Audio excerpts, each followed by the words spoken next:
Ένας μοναχικός εκατομμυριούχος αναγνωρίζει ένα μικρό κορίτσι 7 ετών που ζητιανεύει και αποφασίζει να την ακολουθήσει. Μετά από λίγο εκείνη μπαίνει σε μια αποθήκη γεμάτη κουτιά με ράβδους χρυσού. Αυτό που έκανε ο εκατομμυριούχος στη συνέχεια είναι πραγματικά εκπληκτικό. Ο Αλέξανδρος Καραγιάννης στεκόταν στο παράθυρο του γραφείου του στον 50ο όροφο, παρατηρώντας την Αθήνα που απλωνόταν μπροστά του σαν ένα πολύχρωμο χαλί από φώτα. Τα χέρια του ήταν σφιγμένα πίσω από την πλάτη του, τα δάχτυλά του περιστρέφοντας ασυναίσθητα το χρυσό δαχτυλίδι που φορούσε στο δεξί του χέρι. Το μόνο απομεινάρι από μια ζωή που είχε αφήσει πίσω του πριν από σχεδόν μια δεκαετία. Η οθόνη του υπολογιστή του έλαμπε πίσω του, προβάλλοντας τους τελευταίους αριθμούς της χρηματιστηριακής αγοράς. Άλλη μια επιτυχημένη μέρα, άλλη μια προσθήκη στην ήδη αμύθιτη περιουσία του. Όμως το βλέμμα του παρέμενε άδειο, σαν να μην έβλεπε τίποτα από όλα αυτά. «Κύριε Καραγιάννη», η φωνή της γραμματέως του διέκοψε τις σκέψεις του μέσω του ενδοεπικοινωνιακού συστήματος. «Η συνάντηση με το Διοικητικό Συμβούλιο είναι έτοιμη να ξεκινήσει». Χωρίς να απαντήσει, ο Αλέξανδρος έστρωσε το ακριβό του κοστούμι και κατευθύνθηκε προς την αίθουσα συνεδριάσεων. Οι διάδρομοι του κτηρίου ήταν έρημοι.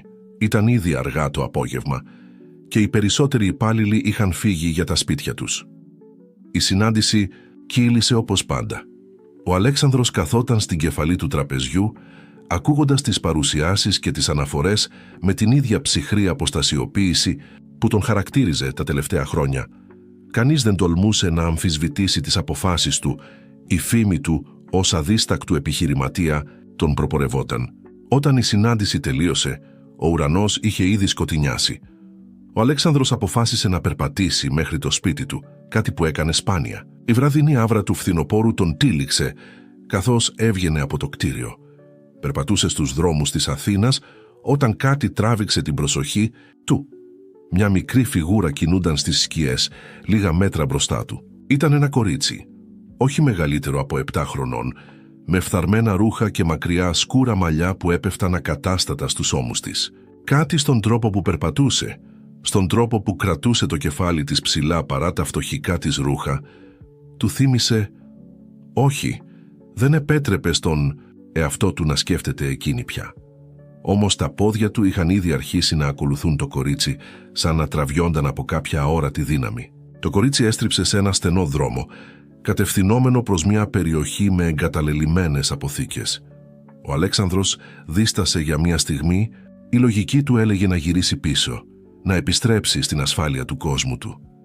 Αλλά κάτι στα μάτια του κοριτσιού, που για μια στιγμή είχαν συναντήσει τα δικά του, τον έκανε να συνεχίσει. Η περιοχή γύρω του άλλαζε καθώς προχωρούσε. Τα καλοδιατηρημένα κτίρια έδωσαν τη θέση τους σε παλιές αποθήκες και η βλάστηση ξεπρόβαλε ανάμεσα από τις ρογμές του τσιμέντου. Το κορίτσι σταμάτησε μπροστά σε μια σκουριασμένη μεταλλική πόρτα και για πρώτη φορά γύρισε και τον κοίταξε ευθείας στα μάτια. «Ξέρω ποιος είσαι», είπε με μια φωνή που έκρυβε μια ωριμότητα πέρα από την ηλικία της, «και ξέρω τι έχασες». Ο Αλέξανδρος ένιωσε την καρδιά του να σταματά. Πώς ήταν δυνατόν αυτό το παιδί να ξέρει οτιδήποτε για εκείνον, για το παρελθόν του. Το κορίτσι έσπρωξε την πόρτα που άνοιξε με ένα βαρύ τρίξιμο. Ο Αλέξανδρος την ακολούθησε στο εσωτερικό της αποθήκης, όπου το φως του φεγγαριού διαπερνούσε τις τρύπες στη στέγη, δημιουργώντας παράξενες σκιές στο πάτωμα. «Πρέπει να με βοηθήσεις», είπε το κορίτσι, κατευθυνόμενο προς ένα σωρό από σκουριασμένα μεταλλικά κυβότια. «Δεν μπορώ, να τα μετακινήσω μόνη μου». Ο Αλέξανδρος στάθηκε διστακτικά. Η λογική του φώναζε ότι αυτή η κατάσταση ήταν παράλογη. Ένας πολυεκατομμυριούχος να ακολουθεί ένα άγνωστο παιδί σε μια εγκαταλελειμμένη αποθήκη. Όμως, κάτι στην έκφραση του κοριτσιού, στον τρόπο που τα μάτια της έλαμπαν με αποφασιστικότητα, τον έκανε να προχωρήσει. Πλησίασε τα κυβότια και άρχισε να τα μετακινεί. Ήταν βαριά, πολύ βαριά για το μέγεθός τους. Καθώς έσπροχνε το τελευταίο κυβότιο στην άκρη, κάτι γυάλισε στο αμυδρό φως. Το κορίτσι γονάτισε και τράβηξε ένα μεταλλικό πλαίσιο από το πάτωμα, αποκαλύπτοντας ένα κρυφό διαμέρισμα. Μέσα στο διαμέρισμα, χρυσές ράβδοι έλαμπαν κάτω από το αχνό φως του φεγγαριού. Ο Αλέξανδρος ένιωσε την ανάσα του να κόβεται. Μπροστά του βρισκόταν μια περιουσία σε χρυσό, κρυμμένη σε αυτή την ξεχασμένη αποθήκη. «Δεν είναι αυτό που νομίζεις», είπε το κορίτσι, διαβάζοντας την έκφρασή του. «Ο χρυσός δεν είναι το πιο σημαντικό πράγμα εδώ». Έσκυψε και τράβηξε ένα δερμάτινο χαρτοφύλακα από το κρυφό διαμέρισμα. «Αυτό που υπάρχει μέσα σε αυτό το χαρτοφύλακα είναι πιο πολύτιμο από όλο το χρυσό του κόσμου». Ο Αλέξανδρος παρατήρησε το χαρτοφύλακα με περιέργεια. «Ποια είσαι?» ρώτησε επιτέλους. «Πώς ξέρεις για μένα?»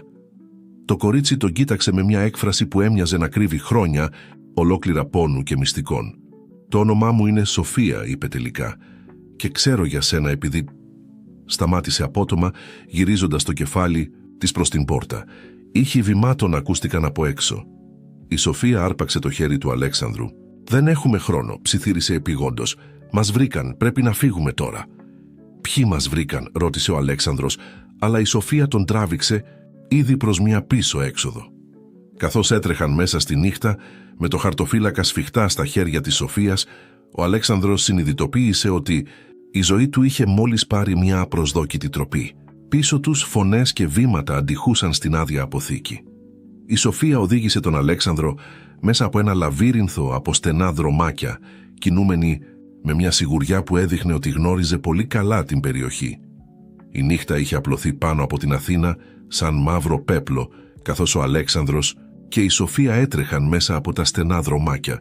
Ο ήχος των βημάτων τους αντιχούσε στους άδειους δρόμους, μπερδεμένος με τον μακρινό θόρυβο της πόλης. Η μικρή κρατούσε ακόμα σφιχτά το χέρι του, οδηγώντας τον με μια σιγουριά που έμοιαζε παράτερη για την ηλικία της. «Πού πηγαίνουμε?» ρώτησε ο Αλέξανδρος, προσπαθώντας να ρυθμίσει την αναπνοή του. Δεν ήταν πια νέος και η απρόσμενη άσκηση τον είχε κουράσει. «Σε ένα ασφαλές μέρος», απάντησε η Σοφία χωρίς να σταματήσει. «Κάποιον που μπορούμε να εμπιστευτούμε». Έστριψαν σε έναν στενό δρόμο και μετά σε έναν ακόμα στενότερο, μέχρι που έφτασαν μπροστά σε ένα παλιό βιβλιοπωλείο. Η πρόσωψη ήταν σκοτεινή, αλλά ένα αμυδρό φως έλαμπε από το πίσω μέρος του καταστήματος. Η Σοφία χτύπησε την πόρτα με έναν συγκεκριμένο ρυθμό, 3 γρήγορα χτύπους, μια παύση και μετά 2 ακόμα. Η πόρτα άνοιξε αθόρυβα, αποκαλύπτοντας έναν ηλικιωμένο άντρα με γυαλιά και γκρίζα μαλλιά. «Σοφία», ψιθύρισε με έκπληξη. «Τι συνέβη και ποιος είναι αυτός?» «Θείε Μάρκο, χρειαζόμαστε τη βοήθειά σου», είπε η Σοφία τραβώντας τον Αλέξανδρο μέσα στο κατάστημα. Ο ηλικιωμένος άντρας έκλεισε γρήγορα την πόρτα πίσω τους και τους οδήγησε στο πίσω μέρος του καταστήματος. Το εσωτερικό του βιβλιοπωλείου ήταν ένας λαβύρινθος από ράφια γεμάτα βιβλία που έφταναν μέχρι το ταβάνι. Η μυρωδιά του παλιού χαρτιού και του δέρματος γέμιζε τον αέρα. Ο Μάρκος τους οδήγησε σε ένα μικρό γραφείο στο πίσω μέρος, όπου μια λάμπα γραφείου έριχνε ένα ζεστό φως. «Τώρα», είπε ο Μάρκος, αφού τους πρόσφερε 2 φλιτζάνια ζεστό τσάι, «θέλει κάποιος να μου εξηγήσει τι συμβαίνει». Η Σοφία κοίταξε τον Αλέξανδρο για μια στιγμή και μετά άνοιξε το χαρτοφύλακα. Μέσα υπήρχαν έγγραφα, φωτογραφίες και ένα μικρό ημερολόγιο με δερμάτινο εξώφυλλο. «Αυτά τα έγγραφα», είπε η Σοφία, «αποδεικνύουν ότι η οικογένεια Μαυρίδη δεν είναι αυτό που φαίνεται». Ο Αλέξανδρος ένιωσε ένα ρίγος να διαπερνά τη σπονδυλική του στήλη στο άκουσμα του ονόματος. Η οικογένεια Μαυρίδη ήταν μία από τις πιο ισχυρές οικογένειες στην Ελλάδα, με επιχειρήσεις σε όλη την Ευρώπη. Η Ελένη Μαυρίδη, η μάτριαρκ της οικογένειας, ήταν γνωστή για την αδίστακτη επιχειρηματική της τακτική. «Και πώς βρέθηκαν αυτά τα έγγραφα στα χέρια σου?» ρώτησε ο Μάρκος, εξετάζοντας προσεκτικά τα χαρτιά. «Τα έκλεψα», είπε η Σοφία απλά.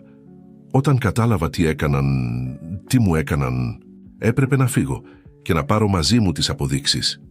Ο Αλέξανδρος παρατήρησε πως τα χέρια της έτρεμαν ελαφρά καθώς μιλούσε. «Τι σου έκαναν?» ρώτησε απαλά. Η Σοφία τον κοίταξε με μάτια γεμάτα πόνο. «Με χρησιμοποίησαν», ψιθύρισε, «όπως χρησιμοποίησαν και άλλα παιδιά, για να κρύψουν τα μυστικά τους, να μεταφέρουν πράγματα που κανείς δεν θα υποψιαζόταν ότι ένα παιδί θα μπορούσε να έχει». Το πρώτο φως της αυγής άρχισε να διαπερνά τα παράθυρα του βιβλιοπωλείου, καθώς ο Αλέξανδρος, η Σοφία και ο Μάρκος εξέταζαν τα έγγραφα. Κάθε σελίδα αποκάλυπτε και ένα νέο επίπεδο διαφθοράς και εκμετάλλευσης. Ημερομηνίες, ποσά, ονόματα, όλα καταγεγραμμένα με μεθοδική ακρίβεια.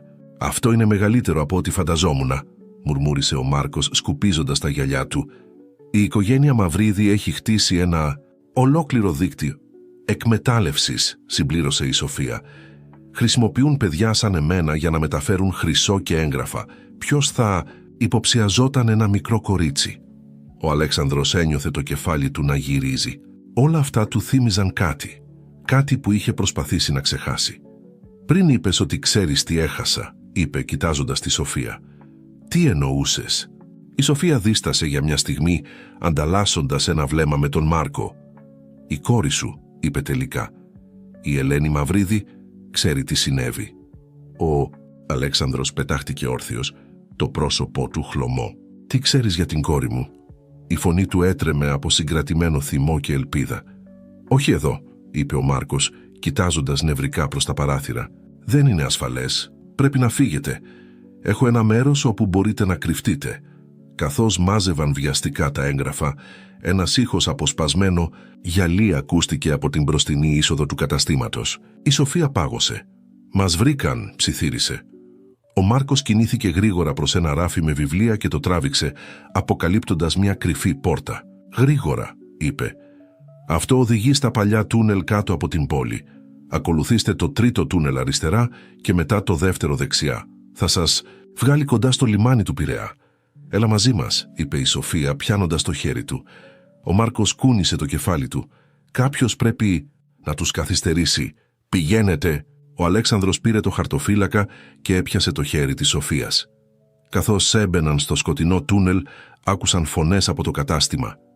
Η κρυφή πόρτα έκλεισε πίσω τους, βυθίζοντάς τους στο σκοτάδι.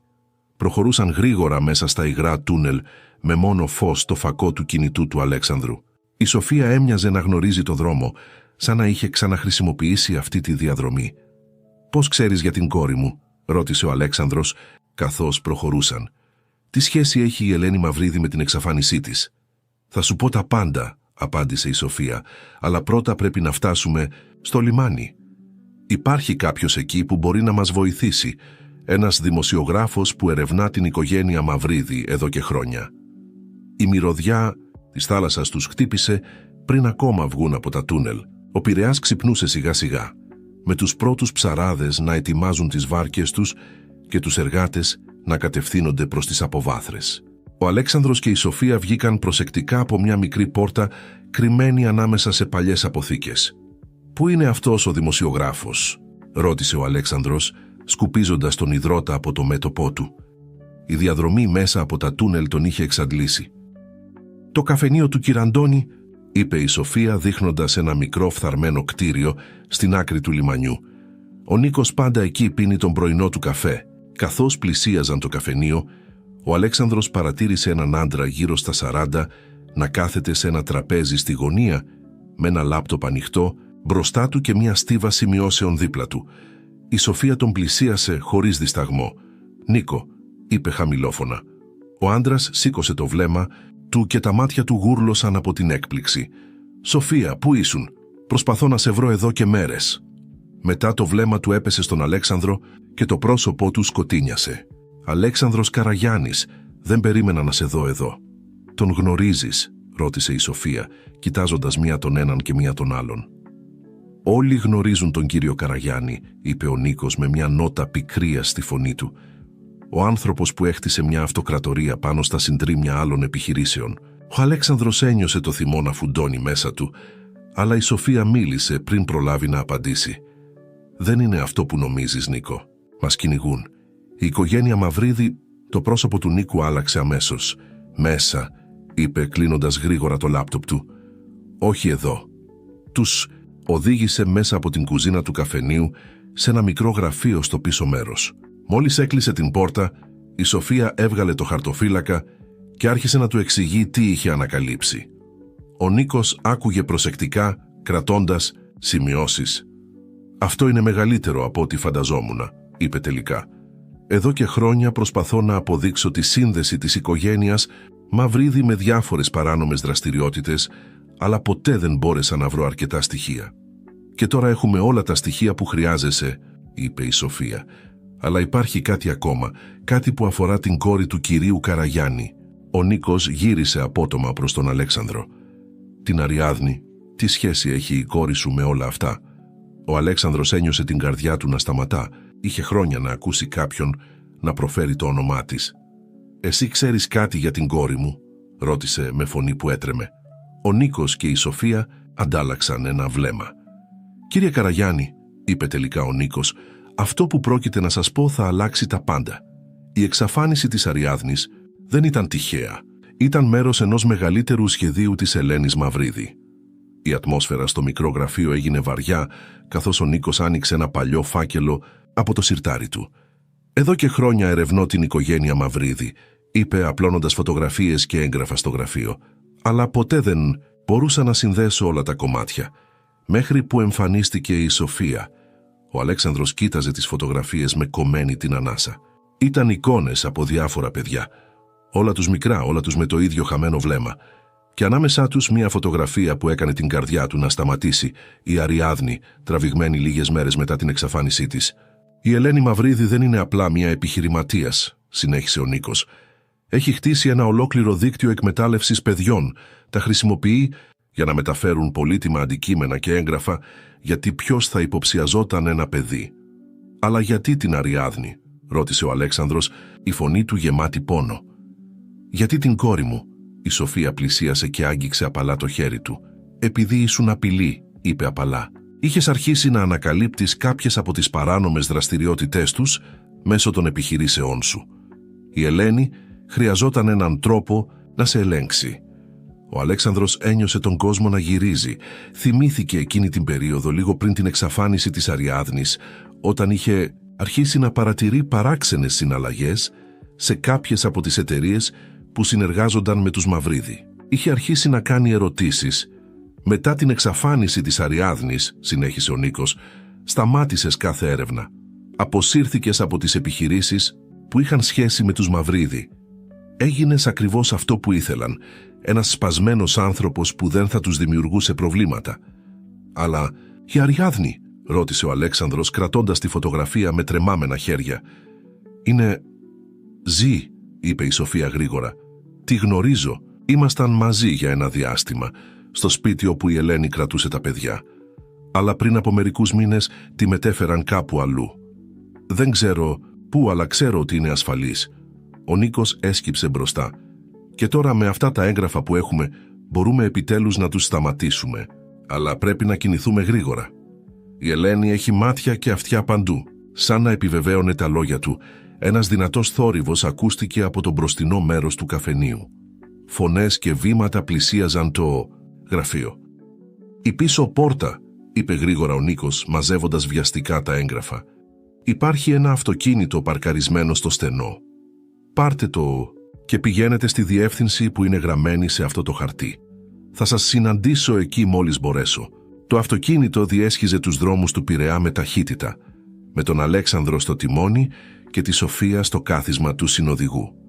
Η μικρή κρατούσε σφιχτά το χαρτοφύλακα με τα έγγραφα, ενώ κοιτούσε συνεχώς τον καθρέφτη για σημάδια καταδίωξης. «Στρίψε δεξιά στο επόμενο στενό», είπε η Σοφία μελετώντας τη διεύθυνση που τους είχε δώσει ο Νίκος. «Πρέπει να βγούμε στην παραλιακή». Ο Αλέξανδρος ακολούθησε τις οδηγίες της, αλλά το μυαλό του ήταν ακόμα στις αποκαλύψεις που είχαν ακούσει. Η Αριάδνη ζούσε. Όλα αυτά τα χρόνια που νόμιζε ότι την είχε χάσει για πάντα, η κόρη του ήταν ζωντανή, κρατούμενη από την Ελένη Μαυρίδη. «Πώς ήταν?» ρώτησε ξαφνικά, η φωνή του γεμάτη συγκίνηση. «Η Αριάδνη όταν ήσασταν μαζί», η Σοφία χαμογέλασε απαλά. «Δυνατή, σαν εσένα. Ακόμα και μέσα σε εκείνο το μέρος δεν έχασε ποτέ την ελπίδα της. Μου μιλούσε για σένα συνέχεια, για το πόσο της έλειπες». Ένας προβολέας έλαμψε ξαφνικά στον καθρέφτη, διακόπτοντας τη συζήτησή τους. Ένα μαύρο SUV είχε εμφανιστεί πίσω τους, πλησιάζοντας επικίνδυνα γρήγορα. «Μας βρήκαν», φώναξε η Σοφία. «Πρέπει να τους ξεφύγουμε». Ο Αλέξανδρος πάτησε τον γκάζι, οδηγώντας το αυτοκίνητο μέσα από στενούς δρόμους και σκοτεινά σοκάκια. Η εμπειρία του στους δρόμους της Αθήνας αποδεικνυόταν πολύτιμη, καθώς έστριβε σε δρόμους που μόνο οι ντόπιοι γνώριζαν. «Υπάρχει ένα παλιό εργοστάσιο πιο κάτω», είπε η Σοφία. «Το χρησιμοποιούσαμε σαν κρυψώνα όταν μεταφέραμε πράγματα για τους Μαυρίδη.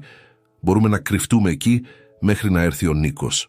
Ο Αλέξανδρος έστριψε απότομα σε έναν χωματόδρομο που οδηγούσε προς την ακτή.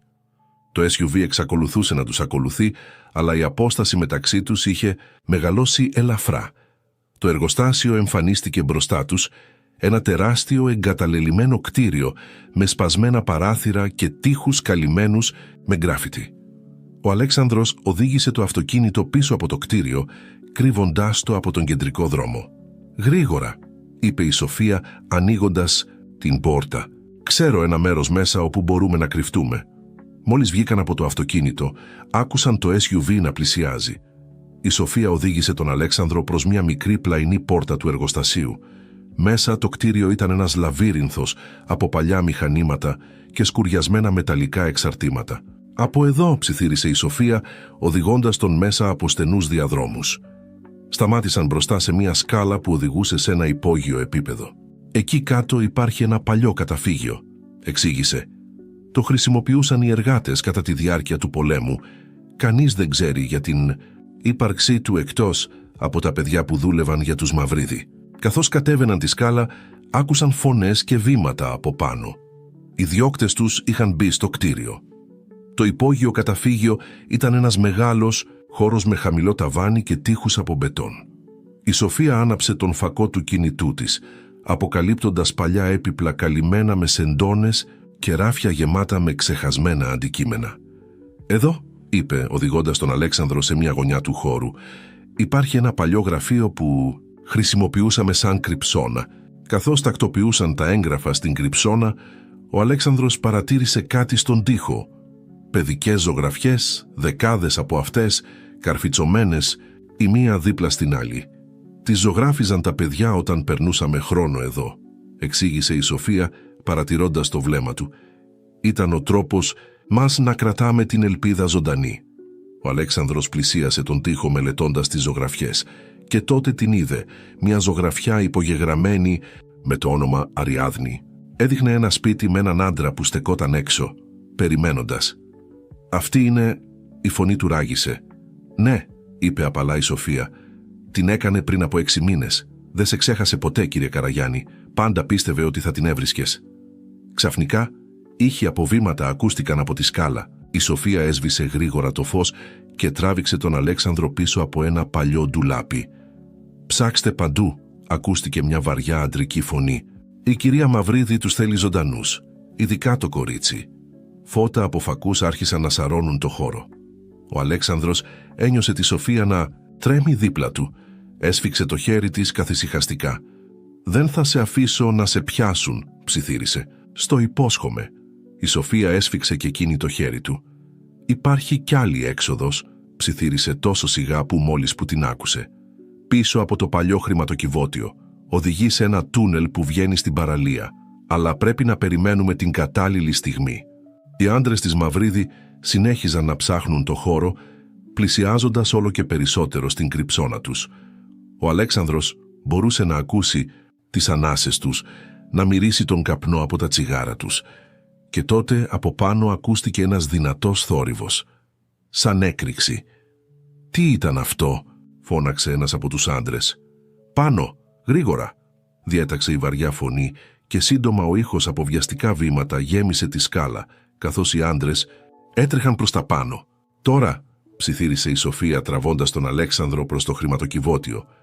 Το τούνελ πίσω από το χρηματοκιβώτιο ήταν στενό και υγρό, με τείχους που έσταζαν από την υγρασία της θάλασσας. Ο Αλέξανδρος και η Σοφία προχωρούσαν προσεκτικά, φωτίζοντας το δρόμο τους με τα κινητά τους. «Πόσο συχνά χρησιμοποιούσατε αυτή τη διαδρομή?» ρώτησε ο Αλέξανδρος ψιθυριστά, καθώς έστριβαν σε μια γωνία του τούνελ. «Αρκετά συχνά», απάντησε η Σοφία. «Ήταν ο τρόπος μας να μεταφέρουμε πράγματα χωρίς να μας δει κανείς». Η Ελένη Μαυρίδη είχε σχεδιάσει τα πάντα μέχρι την τελευταία λεπτομέρεια. Σταμάτησε ξαφνικά, ακούγοντας προσεκτικά. «Περίμενε, ακούς αυτό». Μακρινοί ήχοι από βήματα αντιχούσαν στο τούνελ. Κάποιος τους ακολουθούσε. «Γρήγορα», είπε η Σοφία τραβώντας τον Αλέξανδρο προς τα εμπρός. «Υπάρχει μια διακλάδωση πιο κάτω. μπορούμε να τους παραπλανήσουμε. Καθώς έτρεχαν, ο Αλέξανδρος παρατήρησε σημάδια στους τοίχους, μικρά σύμβολα ζωγραφισμένα με κυμολία. «Τι είναι αυτά?» ρώτησε. «Η γλώσσα μας», εξήγησε η Σοφία. «Τα παιδιά που δούλευαν για τους Μαυρίδη είχαμε αναπτύξει ένα δικό μας σύστημα επικοινωνίας. Κάθε σύμβολο έχει ένα διαφορετικό νόημα, κίνδυνος, ασφάλεια, τρόφιμα, νερό». Έφτασαν στη διακλάδωση και η Σοφία σταμάτησε, μελετώντας τα σύμβολα στον τοίχο. «Από εδώ», είπε δείχνοντας το δεξί τούνελ. «Αυτό το σύμβολο σημαίνει ασφαλές πέρασμα». Καθώς προχωρούσαν στο νέο τούνελ, ο Αλέξανδρος παρατήρησε ότι ο αέρας γινόταν πιο φρέσκος. «Πρέπει να πλησιάζουμε στην έξοδο», είπε. «Ναι, αλλά πρώτα πρέπει να σου δείξω κάτι», απάντησε η Σοφία. Σταμάτησε μπροστά σε έναν τοίχο που έμοιαζε διαφορετικός από τους υπόλοιπους. Πιέζοντας ένα συγκεκριμένο σημείο, αποκάλυψε μια κρυφή εσοχή. Μέσα υπήρχε ένα μικρό μεταλλικό κουτί. Η Σοφία το έβγαλε προσεκτικά και το άνοιξε. Περιείχε φωτογραφίες και ένα μικρό ημερολόγιο. «Αυτό ανήκει στην Αριάδνη», είπε απαλά. «Το άφησε εδώ πριν τη μεταφέρουν. Είπε ότι αν ποτέ σε έβρισκα, έπρεπε να σου το δώσω». Ο Αλέξανδρος πήρε το ημερολόγιο με τρεμάμενα χέρια. Ήταν γεμάτο με σκέψεις και συναισθήματα της κόρης του, γραμμένα κατά τη διάρκεια της αιχμαλωσίας της. Στην τελευταία σελίδα υπήρχε ένα μήνυμα ειδικά για εκείνον. «Μπαμπά, αν διαβάζεις αυτό, σημαίνει ότι η Σοφία κατάφερε να σε βρει. Θέλω να ξέρεις ότι είμαι καλά και ότι δεν έπαψα ποτέ να ελπίζω ότι θα με βρεις. Η Ελένη Μαυρίδη έχει ένα μυστικό που φοβάται ότι θα αποκαλυφθεί και έχει σχέση με την αλήθεια για την οικογένειά μας. Ψάξε στο παλιό εξοχικό στην Κηφισιά. Εκεί θα βρεις απαντήσεις». Ξαφνικά ένας δυνατός θόρυβος αντήχησε από το τούνελ πίσω τους. Οι διώκτες τους πλησίαζαν. Το φως της αυγής άρχισε να διαφαίνεται στο βάθος του τούνελ, καθώς ο Αλέξανδρος και η Σοφία έτρεχαν προς την έξοδο. Ο ήχος της θάλασσας γινόταν όλο και πιο δυνατός, οδηγώντας τους προς τη σωτηρία. «Σχεδόν φτάσαμε», ψιθύρισε η Σοφία. «Η έξοδος βγάζει σε μια μικρή παραλία. Ο Νίκος θα μας περιμένει εκεί». Ο Αλέξανδρος κρατούσε σφιχτά το ημερολόγιο της Αριάδνης, το μυαλό του να γυρίζει γύρω από το μήνυμά της. Τι μυστικό μπορούσε να κρύβει η Ελένη Μαυρίδη στο παλιό εξοχικό και πώς συνδεόταν με την οικογένειά του. Έφτασαν σε μια σκουριασμένη μεταλλική πόρτα. Η Σοφία την έσπρωξε με δύναμη και βγήκαν στην παραλία. Ο πρωινός αέρας της θάλασσας τους χτύπησε το πρόσωπο, φέρνοντας μια αίσθηση ελευθερίας. Ένα μαύρο αυτοκίνητο ήταν παρκαρισμένο λίγα μέτρα μακριά με τον Νίκο να στέκεται δίπλα του. Μόλις τους είδε, τους έκανε νόημα να βιαστούν. «Γρήγορα», φώναξε. «Έχουμε μόνο λίγα λεπτά». Πριν δεν πρόλαβε να τελειώσει τη φράση του. Ένα άλλο αυτοκίνητο εμφανίστηκε στην άκρη της παραλίας και μέσα από αυτό βγήκε μια ψηλή, κομψή γυναίκα με ασημένια μαλλιά, η Ελένη Μαυρίδη. «Αλέξανδρε», είπε με μια φωνή τόσο ψυχρή όσο ο πρωινός αέρας, «πέρασε πολύς καιρός». Ο Αλέξανδρος έσπρωξε προστατευτικά τη Σοφία πίσω του. «Πού είναι η κόρη μου, Ελένη?» Η Ελένη χαμογέλασε, ένα χαμόγελο που δεν έφτανε στα μάτια της.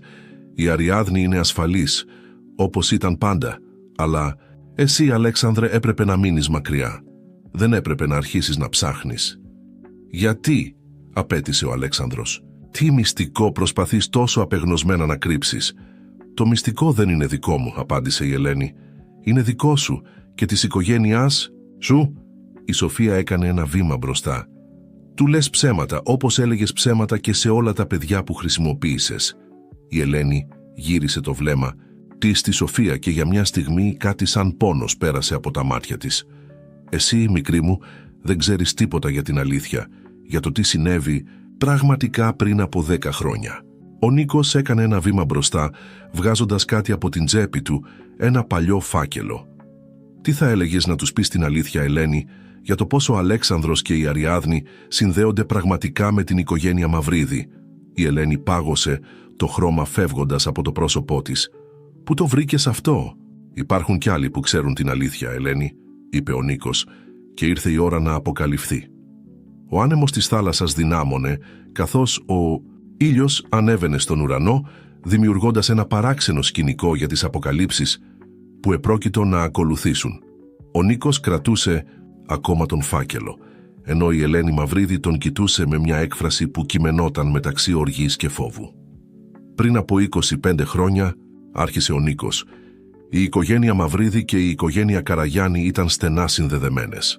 Όχι μόνο επιχειρηματικά, αλλά και με δεσμούς αίματος. Ο Αλέξανδρος ένιωσε το έδαφος να χάνεται κάτω από τα πόδια του. «Τι εννοείς?» «Η μητέρα σου, Αλέξανδρε», είπε η Ελένη με φωνή που έτρεμε ελαφρά, «ήταν αδερφή μου». Η αποκάλυψη έπεσε σαν κεραυνός.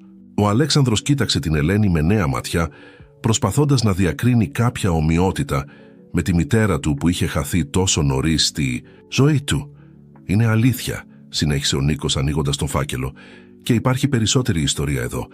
Η μητέρα σου δεν έφυγε απλά από τη ζωή, την έδιωξαν από την οικογένεια επειδή ανακάλυψε κάτι που δεν έπρεπε να μάθει. Η Σοφία που παρακολουθούσε τη σκηνή με κομμένη την ανάσα έκανε ένα βήμα μπροστά. Γι' αυτό χρησιμοποιείτε παιδιά, για να κρύψετε τα μυστικά της οικογένειας». Η Ελένη γύρισε προς το μέρος της με μια έκφραση που έμοιαζε σχεδόν με λύπηση. «Τα πράγματα είναι πιο περίπλοκα από όσο νομίζεις, μικρή μου. Κάθε οικογένεια έχει τα μυστικά της και κάποια πρέπει να προστατευτούν με κάθε κόστος». «Όχι με αυτό το κόστος», είπε ο Αλέξανδρος, η φωνή του γεμάτη οργή. «Όχι χρησιμοποιώντας αθώα παιδιά. Όχι παίρνοντας την κόρη μου». «Η Αριάδνη», η Ελένη δίστασε για μια στιγμή, «την πήρα για να την προστατέψω από την αλήθεια που θα μάθαινε αργά ή γρήγορα, την αλήθεια για το τι συνέβη στη γιαγιά της, στην αδερφή μου». Ο Νίκος έβγαλε μια παλιά φωτογραφία από τον φάκελο. Έδειχνε 2 νέες γυναίκες, η μία από αυτές αναγνωρίσιμη ως νεότερη εκδοχή της Ελένης, να στέκονται μπροστά σε ένα μεγάλο σπίτι. «Το εξοχικό στην Κηφισιά», είπε ο Νίκος. «Εκεί συνέβη. Εκεί η μητέρα σου ανακάλυψε την αλήθεια για τις επιχειρήσεις της οικογένειας και εκεί αποφάσισε να μιλήσει. Αλλά δεν πρόλαβε», συμπλήρωσε η Ελένη, η φωνή της τώρα γεμάτη πόνο. «Ο πατέρας μας, ο παππούς σου, Αλέξανδρε, φρόντισε γι' αυτό». Η Σοφία κοίταξε τον Αλέξανδρο με μάτια γεμάτα κατανόηση.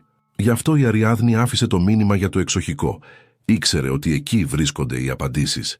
Ξαφνικά ένας ήχος από σιρήνες ακούστηκε από μακριά. Η Ελένη γύρισε απότομα προς την κατεύθυνση του ήχου. Οι σιρήνες πλησίαζαν και η ένταση στην παραλία μεγάλωνε. Η Ελένη κοίταξε νευρικά προς την κατεύθυνση του ήχου και μετά πίσω στον Αλέξανδρο. «Δεν έχουμε πολύ χρόνο», είπε βιαστικά. «Πρέπει να αποφασίσεις τώρα, Αλέξανδρε.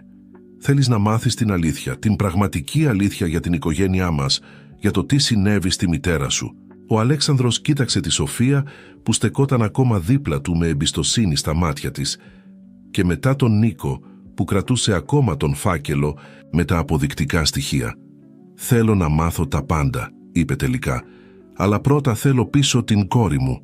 Η Ελένη έγνεψε καταφατικά. «Η Αριάδνη είναι στο εξοχικό, εκεί όπου όλα ξεκίνησαν και όπου όλα πρέπει να τελειώσουν. Πώς μπορούμε να σε εμπιστευτούμε?» ρώτησε η Σοφία, η φωνή της γεμάτη δυσπιστία. «Γιατί», είπε η Ελένη βγάζοντας ένα κλειδί από την τσέπη της, «αυτό είναι το κλειδί για το χρηματοκιβώτιο στο εξοχικό. Το χρηματοκιβώτιο που περιέχει όλα τα έγγραφα που η μητέρα σου, Αλέξανδρε, συγκέντρωσε πριν φύγει. Έγγραφα που μπορούν να καταστρέψουν όχι μόνο εμένα, αλλά ολόκληρη την οικογένεια Μαυρίδη». Ο Νίκος έκανε ένα βήμα μπροστά. «Και γιατί το κάνεις αυτό τώρα?» Η Ελένη κοίταξε προς τη θάλασσα για μια στιγμή, το πρόσωπό της μαλακώνοντας. «Γιατί είμαι κουρασμένη. Κουρασμένη να κουβαλάω αυτό το βάρος.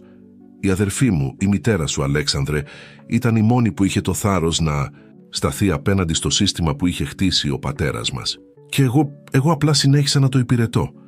Οι σιρήνες ακούγονταν πλέον πολύ κοντά. Η Ελένη έδωσε το κλειδί στον Αλέξανδρο. «Πήγαινε στο εξοχικό. Η Αριάδνη σε περιμένει. Και μαζί της όλη η αλήθεια». «Και εσύ?» ρώτησε ο Αλέξανδρος παίρνοντας το κλειδί. «Εγώ θα μείνω εδώ», είπε η Ελένη με μια πικρή αποφασιστικότητα στη φωνή της. «Είναι καιρός να αντιμετωπίσω τις συνέπειες των επιλογών μου». Ο Νίκος έκανε νόημα προς το αυτοκίνητό του. «Πρέπει να φύγουμε τώρα, θα σας πάω εγώ στην Κηφισιά». Καθώς έμπαιναν στο αυτοκίνητο, ο Αλέξανδρος κοίταξε πίσω μια τελευταία φορά. Η Ελένη στεκόταν ακόμα στην παραλία, μια μοναχική φιγούρα στο φως του πρωινού ήλιου, καθώς τα πρώτα περιπολικά εμφανίζονταν στον ορίζοντα. «Είσαι έτοιμη?» ρώτησε τη Σοφία, που καθόταν δίπλα του στο πίσω κάθισμα. Η μικρή έσφιξε το χέρι του. «Ναι, είναι ώρα να μάθουμε την αλήθεια. Όλη την αλήθεια». Το εξοχικό στην Κηφισιά στεκόταν επιβλητικό μπροστά τους. Ένα διόροφο νεοκλασικό κτίριο, περιτριγυρισμένο από έναν παραμελημένο κήπο. Ο πρωινός ήλιος έριχνε σκιές μέσα από τα ψηλά δέντρα, δημιουργώντας ένα παιχνίδι φωτός και σκιάς στους τοίχους του σπιτιού. «Δεν έχει αλλάξει καθόλου», μουρμούρισε ο Αλέξανδρος καθώς κατέβαιναν από το αυτοκίνητο. «Ερχόμασταν εδώ κάθε καλοκαίρι όταν ήμουν παιδί, πριν όλα αλλάξουν». Ο Νίκος έριξε μια ματιά τριγύρω. «Θα μείνω έξω να παρακολουθώ. Δεν ξέρουμε αν μας ακολούθησε κανείς». Ο Αλέξανδρος έβγαλε το κλειδί που του είχε δώσει η Ελένη και πλησίασε την κεντρική πόρτα. Η Σοφία τον ακολούθησε από κοντά, τα μάτια της σαρώνοντας κάθε γωνιά του κτηρίου. Η πόρτα άνοιξε με ένα βαρύ τρίξιμο. Το εσωτερικό του σπιτιού ήταν βυθισμένο στο ημίφος, με σεντόνια να καλύπτουν τα έπιπλα και σκόνη να χορεύει στις ακτίνες του ήλιου που έμπαιναν από τα παράθυρα. «Μπαμπά». Η φωνή ήρθε από το πάνω πάτωμα, απαλή αλλά καθαρή. Ο Αλέξανδρος πάγωσε. Ήταν μια φωνή που δεν είχε ακούσει για σχεδόν μια δεκαετία, αλλά που την αναγνώριζε αμέσως. «Αριάδνη», ψιθύρισε η φωνή του τρέμοντας από συγκίνηση. Βήματα ακούστηκαν στη σκάλα και μετά εμφανίστηκε. Η Αριάδνη δεν ήταν πια το μικρό κορίτσι που θυμόταν, αλλά μια νεαρή γυναίκα με τα ίδια σκούρα μάτια της μητέρας της. Πατέρας και κόρη έμειναν για μια στιγμή ακίνητοι, κοιτάζοντας ο ένας τον άλλον. Και μετά, σαν να έσπασε κάποιο αόρατο φράγμα, έτρεξαν ο ένας στην αγκαλιά του άλλου. «Ήξερα ότι θα έρθεις», είπε η Αριάδνη, δάκρυα να κυλούν στα μάγουλά της. «Η Σοφία μου το υποσχέθηκε». Η Σοφία στεκόταν παράμερα, παρακολουθώντας τη σκηνή με ένα μικρό χαμόγελο. Η Αριάδνη την είδε και της έγνεψε να πλησιάσει. «Τα κατάφερες», είπε αγκαλιάζοντας τη μικρή. «Βρήκες τον μπαμπά μου και έφερες τα έγγραφα». «Αριάδνη», είπε ο Αλέξανδρος, προσπαθώντας να συγκρατήσει τα συναισθήματά του. «Τι συμβαίνει εδώ? Τι είναι αυτά τα έγγραφα που όλοι αναζητούν?» Η Αριάδνη τους οδήγησε στη βιβλιοθήκη του σπιτιού. Η γιαγιά, η αδερφή της θείας Ελένης, είχε ανακαλύψει κάτι. Κάτι που ο προπάπους είχε κρύψει εδώ πριν πολλά χρόνια. Ένα μυστικό που θα μπορούσε να αλλάξει τα πάντα. Πλησίασε έναν από τους τοίχους της βιβλιοθήκης και πίεσε ένα σημείο. Ένα κρυφό πάνελ άνοιξε, αποκαλύπτοντας ένα παλιό χρηματοκιβώτιο. «Το κλειδί?» είπε γυρνώντας προς τον πατέρα της. Ο Αλέξανδρος έβγαλε το κλειδί που του είχε δώσει η Ελένη. Καθώς το έβαζε στην κλειδαριά, ένιωσε ότι δεν άνοιγε απλά ένα χρηματοκιβώτιο. Άνοιγε την πόρτα σε μια αλήθεια που είχε μείνει κρυμμένη για δεκαετίες. Το χρηματοκιβώτιο άνοιξε με έναν βαθύ ήχο, αποκαλύπτοντας στίβες από παλιά έγγραφα, φωτογραφίες και ένα δερμάτινο ημερολόγιο. Η Αριάδνη άπλωσε το χέρι της και έβγαλε προσεκτικά το ημερολόγιο. «Αυτό ανήκε στη γιαγιά», είπε ανοίγοντάς το με προσοχή. Το έγραφε τους τελευταίους μήνες της ζωής της, καταγράφοντας όλα όσα είχε ανακαλύψει. Ο Αλέξανδρος πήρε το ημερολόγιο στα χέρια του, αναγνωρίζοντας τον γραφικό χαρακτήρα της μητέρας του. Άρχισε να διαβάζει δυνατά. 20 Ιουνίου 1998. «Σήμερα βρήκα κάτι που δεν έπρεπε να βρω. Έγγραφα που αποδεικνύουν ότι η περιουσία της οικογένειας Μαυρίδη χτίστηκε πάνω σε μια απάτη. Ο πατέρας μου εκμεταλλεύτηκε τους επιζώντες του πολέμου, παίρνοντας τις περιουσίες τους με ψεύτικα συμβόλαια. Και τώρα η Ελένη συνεχίζει το ίδιο σύστημα». Η Σοφία πλησίασε κοιτάζοντας πάνω από τον ώμο του Αλέξανδρου. «Γι' αυτό χρησιμοποιούν παιδιά. Για να συνεχίσουν να κρύβουνε αυτά τα μυστικά». Η Αριάδνη έγνεψε καταφατικά. Η θεία Ελένη πίστευε ότι προστάτευε την οικογένεια, αλλά στην πραγματικότητα απλά συνέχιζε τον κύκλο της εκμετάλλευσης. Ο Αλέξανδρος συνέχισε να ξεφυλίζει το ημερολόγιο. «Εδώ λέει κάτι για ένα συμβόλαιο, ένα έγγραφο που αποδεικνύει ότι ο παππούς μου είχε υπογράψει μια συμφωνία με...» Ξαφνικά ένας θόρυβος από το ισόγειο τους έκανε όλους να παγώσουν. Βήματα ακούγονταν να πλησιάζουν τη βιβλιοθήκη. «Κύριε Καραγιάννη», η φωνή του Νίκου ακούστηκε από τον διάδρομο. «Έχουμε πρόβλημα. Μόλις είδα αυτοκίνητα να πλησιάζουν, πρέπει να βιαστούμε». Η Αριάδνη κινήθηκε γρήγορα, μαζεύοντας τα πιο σημαντικά έγγραφα από το χρηματοκιβώτιο. «Υπάρχει μία πίσω έξοδος μέσα από την κουζίνα. Οδηγεί σε ένα μονοπάτι στον κήπο». «Όχι», είπε ο Αλέξανδρος, Κλείνοντας το ημερολόγιο. Δεν θα φύγουμε πάλι, είναι ώρα να αντιμετωπίσουμε την αλήθεια. Όλη την αλήθεια. Η Σοφία κοίταξε μια τον Αλέξανδρο και μια την Αριάδνη. Τι θα κάνουμε? Θα χρησιμοποιήσουμε αυτά τα έγγραφα για να σταματήσουμε επιτέλους αυτόν τον κύκλο της εκμετάλλευσης, είπε ο Αλέξανδρος. Η μητέρα μου προσπάθησε να το κάνει μόνη της και απέτυχε, αλλά τώρα είμαστε μαζί και έχουμε κάτι που εκείνη δεν είχε. Τι? Ρώτησε η Αριάδνη. Έχουμε τη Σοφία και τα άλλα παιδιά ως μάρτυρες. Έχουμε τον Νίκο με τις δημοσιογραφικές του διασυνδέσεις. Και έχουμε την Ελένη που επιτέλους αποφάσισε να πει την αλήθεια. Τα βήματα πλησίαζαν τη βιβλιοθήκη. Η στιγμή της αλήθειας είχε φτάσει. Η πόρτα της βιβλιοθήκης άνοιξε και ο Στέφανος Μαυρίδης, ο μεγαλύτερος γιος της Ελένης, μπήκε στο δωμάτιο. Πίσω του στέκονταν δύο άντρες με κοστούμια και στο βάθος φαινόταν ο Νίκος που τους ακολουθούσε με ανήσυχο «Φλέμα». «Ξάδερφε», είπε ο Στέφανος στον Αλέξανδρο, ένα ηρωνικό χαμόγελο στα χείλη του. «Επιτέλους γνωριζόμαστε. Η μητέρα μου πάντα έλεγε ότι μοιάζεις στη θεία σου». Ο Αλέξανδρος έκανε ένα βήμα μπροστά, προστατεύοντας με το σώμα του την Αριάδνη και τη Σοφία. «Τι θέλεις, Στέφανε?»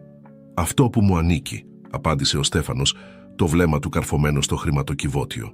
«Η μητέρα μου μπορεί να αποφάσισε να προδώσει την οικογένεια, αλλά εγώ δεν θα το επιτρέψω αυτό». Η Αριάδνη προχώρησε και στάθηκε δίπλα στον πατέρα της. «Δεν καταλαβαίνεις, Στέφανε, αυτό που έκανε η οικογένεια, που κάνει ακόμα, είναι λάθος. Εκμεταλλεύεστε αθώους ανθρώπους, παιδιά. Κάνουμε ό,τι είναι απαραίτητο για να διατηρήσουμε αυτό που χτίσαμε», τη διέκοψε ο Στέφανος. «Όπως έκανε ο παππούς μας, όπως έκανε η μητέρα μου μέχρι σήμερα». Η Σοφία έκανε ένα βήμα μπροστά, το βλέμμα της γεμάτο αποφασιστικότητα. «Και τι θα γίνει με όλα τα παιδιά που χρησιμοποιήσατε, που τα αναγκάσατε να κουβαλούν τα μυστικά σας?» Ο Στέφανος γέλασε. «Μικρή μου, δεν καταλαβαίνεις. Σας προσφέραμε προστασία, ένα σκοπό. Μας χρησιμοποίησατε», φώναξε η Σοφία.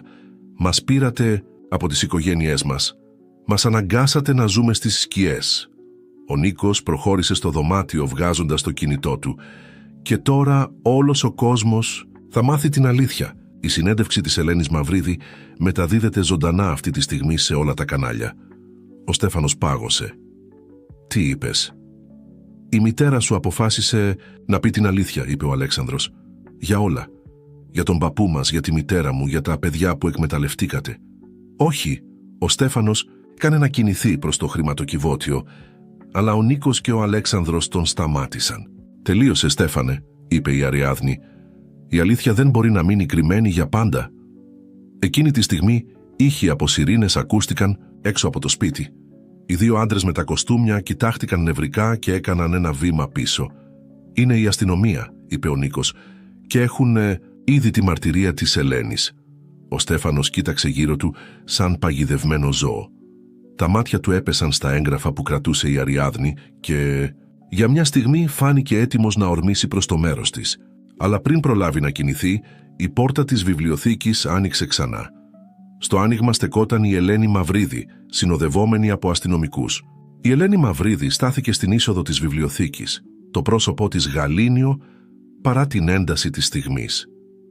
Κοίταξε τον γιο της με ένα βλέμμα που έκρυβε τόσο αγάπη όσο και λύπη.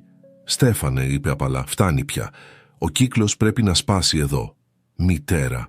Η φωνή του Στέφανου έτρεμε από θυμό και απογοήτευση. «Πώς μπόρεσες, πρόδωσες όλα όσα χτίσαμε?» «Όχι, αγόρι μου», τον διέκοψε η Ελένη. «Προδώσαμε τους εαυτούς μας όταν επιλέξαμε να συνεχίσουμε αυτό που ξεκίνησε ο πατέρας μου. Όταν αποφασίσαμε ότι ο σκοπός αγιάζει τα μέσα». Προχώρησε στο δωμάτιο και πλησίασε τον Αλέξανδρο. «Ανιψιέ μου, συγχώρεσέ με.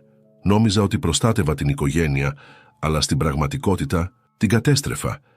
Όπως κατέστρεψα τη ζωή της αδερφής μου, της μητέρας σου». Ο Αλέξανδρος την κοίταξε για μία στιγμή. Τι συνέβη πραγματικά εκείνη τη νύχτα? Η Ελένη πήρε μια βαθιά ανάσα. Η μητέρα σου είχε ανακαλύψει τα πάντα, τα έγγραφα που αποδείκνυαν πώς ο πατέρας μας είχε κλέψει περιουσίες μετά τον πόλεμο, πώς είχε εκμεταλλευτεί ανθρώπους που είχαν χάσει τα πάντα. Ήθελε να τα αποκαλύψει όλα. «Και εσύ τη σταμάτησες», συμπλήρωσε ο Αλέξανδρος. «Όχι εγώ», είπε η Ελένη, δάκρυα να κυλούν στα μάγουλά της. «Ο πατέρας μας Εγώ απλά δεν έκανα τίποτα για να τη βοηθήσω. Την άφησα μόνη της. Και μετά όταν έφυγε, πήρα τη θέση της στην επιχείρηση, συνέχισα το σύστημα. Η Σοφία πλησίασε την Ελένη. Και εμείς, τα παιδιά. Ήσασταν το μεγαλύτερό μου λάθος, απάντησε η Ελένη. Χρησιμοποίησα την αθωότητά σας για να συνεχίσω να κρύβω τα εγκλήματα της οικογένειας. Αλλά τώρα θα διορθώσω όσα μπορώ. Οι αστυνομικοί προχώρησαν στο δωμάτιο και πλησίασαν τον Στέφανο και τους άντρες του. «Κύριε Μαυρίδη, είστε υποκράτηση». Καθώς οι αστυνομικοί απομάκρυναν τον Στέφανο, η Ελένη στράφηκε στην Αριάδνη. «Ανιψιά μου, λυπάμαι που σε ανάγκασα να ζήσεις μακριά από τον πατέρα σου. Νόμιζα ότι σε προστάτευα, αλλά στην πραγματικότητα σε χρησιμοποιούσα ως μοχλό πίεσης». «Θεία Ελένη», είπε η Αριάδνη, «δεν είναι αργά για να διορθώσουμε τα λάθη του παρελθόντος». Ο Νίκος προχώρησε προς το χρηματοκιβώτιο. «Τα έγγραφα αυτά, μαζί με τη μαρτυρία σας, θα εξασφαλίσουν ότι όλοι οι υπεύθυνοι θα λογοδοτήσουν και τα παιδιά θα πάρουν πίσω τη ζωή τους». Η Σοφία κοίταξε έξω από το παράθυρο, όπου ο ήλιος είχε αρχίσει να δύει, βάφοντας τον ουρανό σε αποχρώσεις του ροζ και του χρυσού. «Επιτέλους», ψιθύρισε, «η αλήθεια βγήκε στο φως». Οι επόμενες μέρες κύλησαν σαν ένα θολό όνειρο. Τα πρωτοσέλιδα των εφημερίδων ήταν γεμάτα με την ιστορία της οικογένειας Μαυρίδη, τις αποκαλύψεις της Ελένης και τα έγγραφα που αποδείκνυαν δεκαετίες εκμετάλλευσης και απάτης. Ο Αλέξανδρος στεκόταν στο μπαλκόνι του σπιτιού του, παρατηρώντας την πόλη που ξυπνούσε. Η Αριάδνη και η Σοφία κοιμόντουσαν ακόμα μέσα, εξαντλημένες από τα γεγονότα των τελευταίων ημερών. «Καλημέρα, μπαμπά», η φωνή της Αριάδνης τον έκανε να γυρίσει. Στεκόταν στην πόρτα του μπαλκονιού, τυλιγμένη σε μια κουβέρτα. «Καλημέρα, αγάπη μου», απάντησε απλώνοντας το χέρι του. Η κόρη του πλησίασε και στάθηκε δίπλα του, ακουμπώντας το κεφάλι της στον ώμο του. «Είναι περίεργο», είπε η Αριάδνη μετά από λίγο. «Όλα αυτά τα χρόνια φανταζόμουν πώς θα ήταν όταν θα ξαναβρισκόμασταν, αλλά η πραγματικότητα είναι διαφορετική». «Καλύτερη ή χειρότερη?» ρώτησε ο Αλέξανδρος. «Πιο αληθινή», απάντησε μετά από σκέψη. «Στη φαντασία μου όλα ήταν τέλεια, αλλά τώρα έχουμε την ευκαιρία να χτίσουμε κάτι πραγματικό». Η Σοφία εμφανίστηκε στην πόρτα τρίβοντας τα μάτια της. «Καλημέρα», είπε διστακτικά. «Έλα εδώ», της είπε η Αριάδνη, ανοίγοντας την αγκαλιά της. Η μικρή πλησίασε και οι τρεις τους στάθηκαν μαζί, κοιτάζοντας την πόλη. Το κουδούνι της πόρτας χτύπησε. Ήταν ο Νίκος, κρατώντας μια στίβα εφημερίδες και έγγραφα. «Καλημέρα σε όλους», είπε μπαίνοντας στο σπίτι. «Έχω νέα. Η αστυνομία βρήκε και τα υπόλοιπα παιδιά που χρησιμοποιούσε η οικογένεια Μαυρίδη. Είναι όλα ασφαλή». Η Σοφία έτρεξε προς το μέρος του. «Και η Μαρία και ο Πέτρος». «Είναι καλά», τη διαβεβαίωσε ο Νίκος. «Οι κοινωνικές υπηρεσίες εργάζονται για να επανενώσουν όσα παιδιά μπορούν με τις οικογένειές τους. Και για τα υπόλοιπα υπάρχει ένα σχέδιο». «Τι σχέδιο?» ρώτησε ο Αλέξανδρος. «Η Ελένη υπέγραψε τα χαρτιά σήμερα το πρωί», είπε ο Νίκος. «Μεταβιβάζει το μεγαλύτερο μέρος της περιουσίας των Μαυρίδη σε ένα ίδρυμα. Ένα ίδρυμα που θα βοηθήσει παιδιά που έχουν ανάγκη, που θα τους προσφέρει εκπαίδευση, στέγη, μια ευκαιρία για ένα καλύτερο μέλλον». Η Αριάδνη κοίταξε τον πατέρα της. «Θα μπορούσαμε να βοηθήσουμε κι εμείς, να χρησιμοποιήσουμε τις γνώσεις και τις επαφές μας για καλό σκοπό αυτή τη φορά». Ο Αλέξανδρος χαμογέλασε. «Ναι, θα μπορούσαμε». «Και υπάρχει κάτι ακόμα», συνέχισε ο Νίκος. «Η Ελένη θέλει να σας δει. Όλους σας. Έχει κάτι σημαντικό να σας πει». Το αστυνομικό τμήμα έμοιαζε λιγότερο απειλητικό στο φως της ημέρας. Η Ελένη Μαυρίδη τους περίμενε σε ένα μικρό δωμάτιο συνεντεύξεων, ντυμένη με απλά ρούχα, αντί για τα συνηθισμένα ακριβά της κοστούμια. Έμοιαζε μικρότερη κάπως, πιο ανθρώπινη. «Σας ευχαριστώ που ήρθατε», είπε καθώς έμπαιναν στο δωμάτιο. «Ξέρω ότι δεν το αξίζω, αλλά ήθελα να σας δω μια τελευταία φορά πριν...» «Πριν τι?» ρώτησε η Αριάδνη. «Αύριο μεταφέρομαι σε άλλη φυλακή», εξήγησε η Ελένη. «Θα περάσω αρκετό καιρό εκεί. Αλλά πριν φύγω ήθελα να σας δώσω κάτι». Έβγαλε ένα παλιό άλμπουμ φωτογραφιών από μια τσάντα δίπλα της. «Αυτό ανήκε στη μητέρα σου, Αλέξανδρε. Το κράτησα όλα αυτά τα χρόνια, ίσως ως ένα είδος τιμωρίας για τον εαυτό μου, για να θυμάμαι τι έχασα, τι πρόδωσα». Ο Αλέξανδρος πήρε το άλμπουμ στα χέρια του. Μέσα υπήρχαν φωτογραφίες από την παιδική του ηλικία, εικόνες της μητέρας του να γελάει, να τον κρατάει αγκαλιά. Και φωτογραφίες της Ελένης με την αδερφή της, νέες και χαρούμενες πριν όλα αλλάξουν. «Υπάρχει και κάτι ακόμα», συνέχισε η Ελένη. «Ένα γράμμα που έγραψε η αδερφή μου λίγο πριν φύγει. Δεν τόλμησα ποτέ να το ανοίξω». Έδωσε στον Αλέξανδρο έναν κιτρινισμένο φάκελο. Με τρεμάμενα χέρια, εκείνος τον άνοιξε και άρχισε να διαβάζει. «Αγαπημένη μου αδερφή, αν διαβάζεις αυτό το γράμμα, σημαίνει ότι δεν κατάφερα να σε πείσω. Αλλά θέλω να ξέρεις ότι σε συγχωρώ. Η αγάπη μεταξύ αδερφών είναι πιο δυνατή από τα λάθη μας. Φρόντισε τον γιο μου και πες του ότι τον αγαπώ περισσότερο από οτιδήποτε στον κόσμο». Η φωνή του Αλέξανδρου ράγισε. Η Σοφία πλησίασε και έπιασε το χέρι του, ενώ η Αριάδνη ακούμπησε το κεφάλι της στον ώμο του. «Δεν περιμένω τη συγχώρεσή σας», είπε η Ελένη, δάκρυα να κυλούν στα μάγουλά της. «Αλλά θέλω να ξέρετε ότι λυπάμαι πραγματικά για όλο τον πόνο που προκάλεσα και ότι θα περάσω την υπόλοιπη ζωή μου προσπαθώντας να επανορθώσω». «Η μαμά είχε δίκιο», είπε ο Αλέξανδρος μετά από μια παύση. «Η αγάπη είναι πιο δυνατή από τα λάθη μας». Πλησίασε την Ελένη και έπιασε το χέρι της.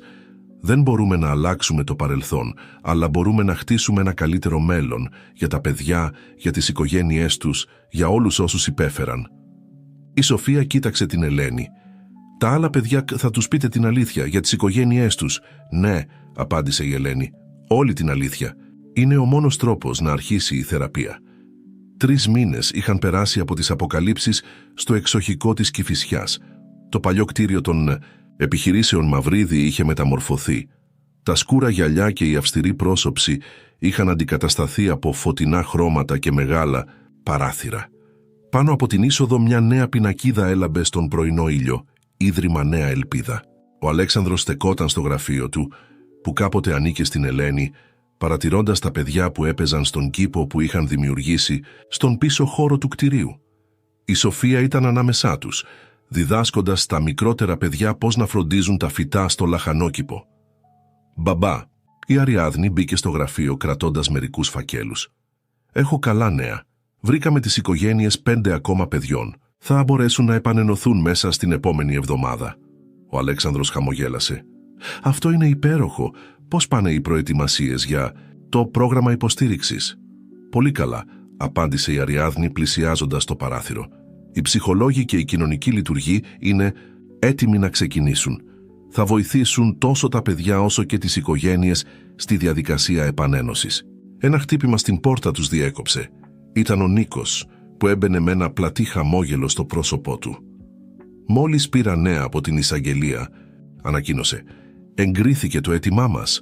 Όλα τα περιουσιακά στοιχεία που αποκτήθηκαν παράνομα θα επιστραφούν στους νόμιμους ιδιοκτήτες τους ή στους κληρονόμους τους». «Και η Ελένη?» ρώτησε ο Αλέξανδρος. «Η συνεργασία της με τις αρχές και η μεταμέλειά της ελήφθησαν υπόψη», είπε ο Νίκος. «Η ποινή της μειώθηκε και θα της επιτραπεί να συμμετέχει σε προγράμματα αποκατάστασης». Η Σοφία μπήκε στο γραφείο, τα μάγουλά της κόκκινα από τον ήλιο και τη δραστηριότητα. «Κυρία Αλέξανδρε, τα παιδιά θέλουν να σας δείξουν κάτι στον κήπο». Όλοι μαζί κατέβηκαν στον κήπο, όπου τα παιδιά είχαν συγκεντρωθεί γύρω από ένα νέο παρτέρι. Εκεί, ανάμεσα στα λουλούδια, είχαν τοποθετήσει μια μικρή πινακίδα που έγραφε «Ο κήπος της ελπίδας. Εδώ κάθε παιδί μπορεί να ανθίσει». «Το σκεφτήκαμε μόνοι μας», είπε η Σοφία με περηφάνεια. «Θέλαμε ένα μέρος που να συμβολίζει τη νέα αρχή για όλους μας». Ο Αλέξανδρος ένιωσε τα μάτια του να υγραίνονται. «Είναι τέλειο», είπε, αγκαλιάζοντας τη Σοφία και την Αριάδνη. «Απόλυτα τέλειο». Καθώς ο ήλιος άρχιζε να δύει, ρίχνοντας χρυσές αντάβιες στον κήπο, ο Αλέξανδρος σκέφτηκε πόσο διαφορετική ήταν η ζωή του τώρα από εκείνο το βράδυ που ακολούθησε μια μικρή φιγούρα στους σκοτεινούς δρόμους της Αθήνας. Η αναζήτηση της αλήθειας τον είχε οδηγήσει όχι μόνο στην κόρη του, αλλά και σε ένα νέο σκοπό ζωής. Το φθινόπωρο είχε φτάσει στην Αθήνα βάφοντας τα φύλλα των δέντρων σε αποχρώσεις του χρυσού και του κόκκινου, στον κήπο του Ιδρύματος Νέα Ελπίδα. Τα παιδιά βοηθούσαν στη συγκομιδή των τελευταίων λαχανικών της σεζόν, γεμίζοντας τον αέρα με γέλια και φωνές. Η Σοφία καθόταν στο αγαπημένο της παγκάκι, διαβάζοντας ένα βιβλίο. Τώρα πια πήγαινε στο σχολείο κανονικά, ζώντας με τον Αλέξανδρο και την Αριάδνη που είχαν γίνει η νέα της οικογένεια. Σήκωσε το βλέμμα της όταν άκουσε βήματα να πλησιάζουν. «Έτοιμη για τη μεγάλη μέρα?» ρώτησε η Αριάδνη καθώς καθόταν δίπλα της. Η Σοφία έγνεψε καταφατικά. Λίγο νευρική, αλλά ναι, νομίζω ότι είναι σημαντικό να μιλήσω, να ακουστεί η ιστορία μας. Σήμερα ήταν η μέρα των εγγενείων του νέου κέντρου υποστήριξης του Ιδρύματος. Εκπρόσωποι από όλη τη χώρα θα έρχονταν να δουν το έργο που είχαν κάνει και να ακούσουν τις ιστορίες των παιδιών. Ο Αλέξανδρος εμφανίστηκε στον κήπο, συνοδευόμενος από τον Νίκο και μια άλλη επισκέπτρια, την Ελένη. Είχε πάρει ειδική άδεια να παρευρεθεί στα εγγένεια, συνοδευόμενη από αστυνομικούς. «Είναι τόσο όμορφα εδώ», είπε η Ελένη, κοιτάζοντας γύρω της με δάκρυα στα μάτια. «Τόσο διαφορετικά από ό,τι ήταν κάποτε». «Η αλλαγή είναι πάντα δυνατή», είπε ο Αλέξανδρος, «αρκεί να έχουμε το θάρρος να την επιδιώξουμε». Καθώς η ώρα της τελετής πλησίαζε, οι καλεσμένοι άρχισαν να καταφθάνουν. Ανάμεσά τους ήταν και πολλά από τα παιδιά που είχαν επανενωθεί με τις οικογένειές τους, επιστρέφοντας για να γιορτάσουν αυτή την ξεχωριστή μέρα. Η Σοφία στάθηκε στο βήμα, κοιτάζοντας το πλήθος μπροστά της. Πήρε μια βαθιά ανάσα και άρχισε να μιλάει. «Κάποτε ήμασταν παιδιά στις σκιές. Μας χρησιμοποιούσαν για να κρύψουν μυστικά και να μεταφέρουν βάρη που κανένα παιδί δεν θα έπρεπε να κουβαλάει. Αλλά σήμερα στεκόμαστε στο φως και δεν είμαστε πια μόνοι. Αυτό το ίδρυμα δεν είναι απλά ένα κτίριο. Είναι ένα σύμβολο ελπίδας. Ένα μέρος όπου κάθε παιδί μπορεί να βρει τη φωνή του, να ανακαλύψει τα όνειρά του, να χτίσει το μέλλον του. Μάθαμε ότι η αλήθεια, όσο δύσκολη κι αν είναι ο μόνος δρόμος προς την ελευθερία. Και μάθαμε ότι η συγχώρεση, όταν συνοδεύεται από πραγματική αλλαγή, μπορεί να θεραπεύσει ακόμα και τις πιο βαθιές πληγές». Καθώς η Σοφία ολοκλήρωνε την ομιλία της, ο Αλέξανδρος ένιωσε την καρδιά του να φουσκώνει από περηφάνεια. Κοίταξε την κόρη του, την Αριάδνη, που χειροκροτούσε με δάκρυα στα μάτια, και σκέφτηκε τη μητέρα του. Ήξερε ότι κάπου εκείνη χαμογελούσε. Ο ήλιος έλαμπε πάνω από τον κήπο της ελπίδας και ένα κοπάδι πουλιά πέταξε πάνω από τα κεφάλια τους, τα φτερά τους να γυαλίζουν στο φως, ένα σύμβολο της ελευθερίας που είχαν κερδίσει όλοι τους. Ένα χρόνο μετά τα εγγένεια του Ιδρύματος, ο Αλέξανδρος στεκόταν στο παλιό εξοχικό της Κηφισιάς. Το σπίτι είχε ανακαινιστεί πλήρως και είχε μεταμορφωθεί σε ένα κέντρο εκπαίδευσης και δημιουργικής απασχόλησης για τα παιδιά του Ιδρύματος. «Είναι περίεργο», είπε η Αριάδνη που στεκόταν δίπλα του. «Κάποτε αυτό το μέρος ήταν γεμάτο σκοτεινά μυστικά. Τώρα είναι γεμάτο γέλια και χαρά». Ο Αλέξανδρος χαμογέλασε, παρατηρώντας τα παιδιά που έπαιζαν στον κήπο. Η Σοφία καθόταν κάτω από μια μεγάλη μιλιά, διαβάζοντας ιστορίες σε μια ομάδα μικρότερων παιδιών. «Μερικές φορές», είπε ο Αλέξανδρος, «χρειάζεται να αντιμετωπίσουμε το σκοτάδι για να μπορέσουμε να εκτιμήσουμε πραγματικά το φως». Ο Νίκος έφτασε κρατώντας έναν φάκελο. «Έχω νέα από την Ελένη», ανακοίνωσε. «Το πρόγραμμα αποκατάστασης της πηγαίνει πολύ καλά και έχει αρχίσει να γράφει ένα βιβλίο, την αληθινή ιστορία της οικογένειας Μαυρίδη, από την αρχή μέχρι το τέλος. Επιτέλους έμαθε να αντιμετωπίζει την αλήθεια», είπε η Αριάδνη. «Και υπάρχει κάτι ακόμα», συνέχισε ο Νίκος. «Βρήκαμε και τα τελευταία έγγραφα που αποδεικνύουν τις παράνομες συναλλαγές του παρελθόντος. Τώρα μπορούμε να αποζημιώσουμε και τις τελευταίες οικογένειες που είχαν αδικηθεί». Η Σοφία πλησίασε, έχοντας τελειώσει την ανάγνωση των ιστοριών. «Είναι αλήθεια ότι θα έρθει η θεία Ελένη στα γενέθλιά μου τον επόμενο μήνα?» ρώτησε με ελπίδα στη φωνή της. «Ναι», απάντησε ο Αλέξανδρος. «Πήρε ειδική άδεια. Θα είναι η πρώτη φορά που θα είμαστε όλοι η οικογένεια μαζί σε μια χαρούμενη περίσταση». «Οικογένεια», επανέλαβε η Σοφία, σαν να δοκίμαζε τη λέξη. «Ξέρετε, παλιά νόμιζα ότι η οικογένεια ήταν κάτι που χάνεις και δεν μπορείς να ξαναβρεις. Τώρα καταλαβαίνω ότι μερικές φορές η οικογένεια είναι κάτι που χτίζεις». Η Αριάδνη την αγκάλιασε. «Και εμείς χτίσαμε κάτι πολύ όμορφο, έτσι δεν είναι?»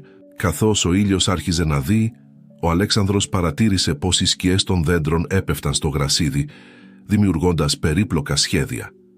Κάποτε οι σκιές τον τρόμαζαν, του θύμιζαν όλα όσα είχε χάσει. Τώρα έβλεπε την ομορφιά τους, τον τρόπο που χόρευαν με το φως. «Ξέρετε τι σκέφτομαι», είπε η Σοφία, «ότι ίσως αυτό ήταν το σχέδιο της μοίρας από την αρχή, να περάσουμε από όλες αυτές τις δυσκολίες για να μπορέσουμε να δημιουργήσουμε κάτι που θα βοηθήσει τόσους πολλούς ανθρώπους». Ο Αλέξανδρος κοίταξε την κόρη του και τη Σοφία, σκεπτόμενος πόσο σοφά ήταν τα λόγια της μικρής. Πράγματι, μερικές φορές οι πιο σκοτεινές στιγμές μας οδηγούν στο πιο λαμπρό φως.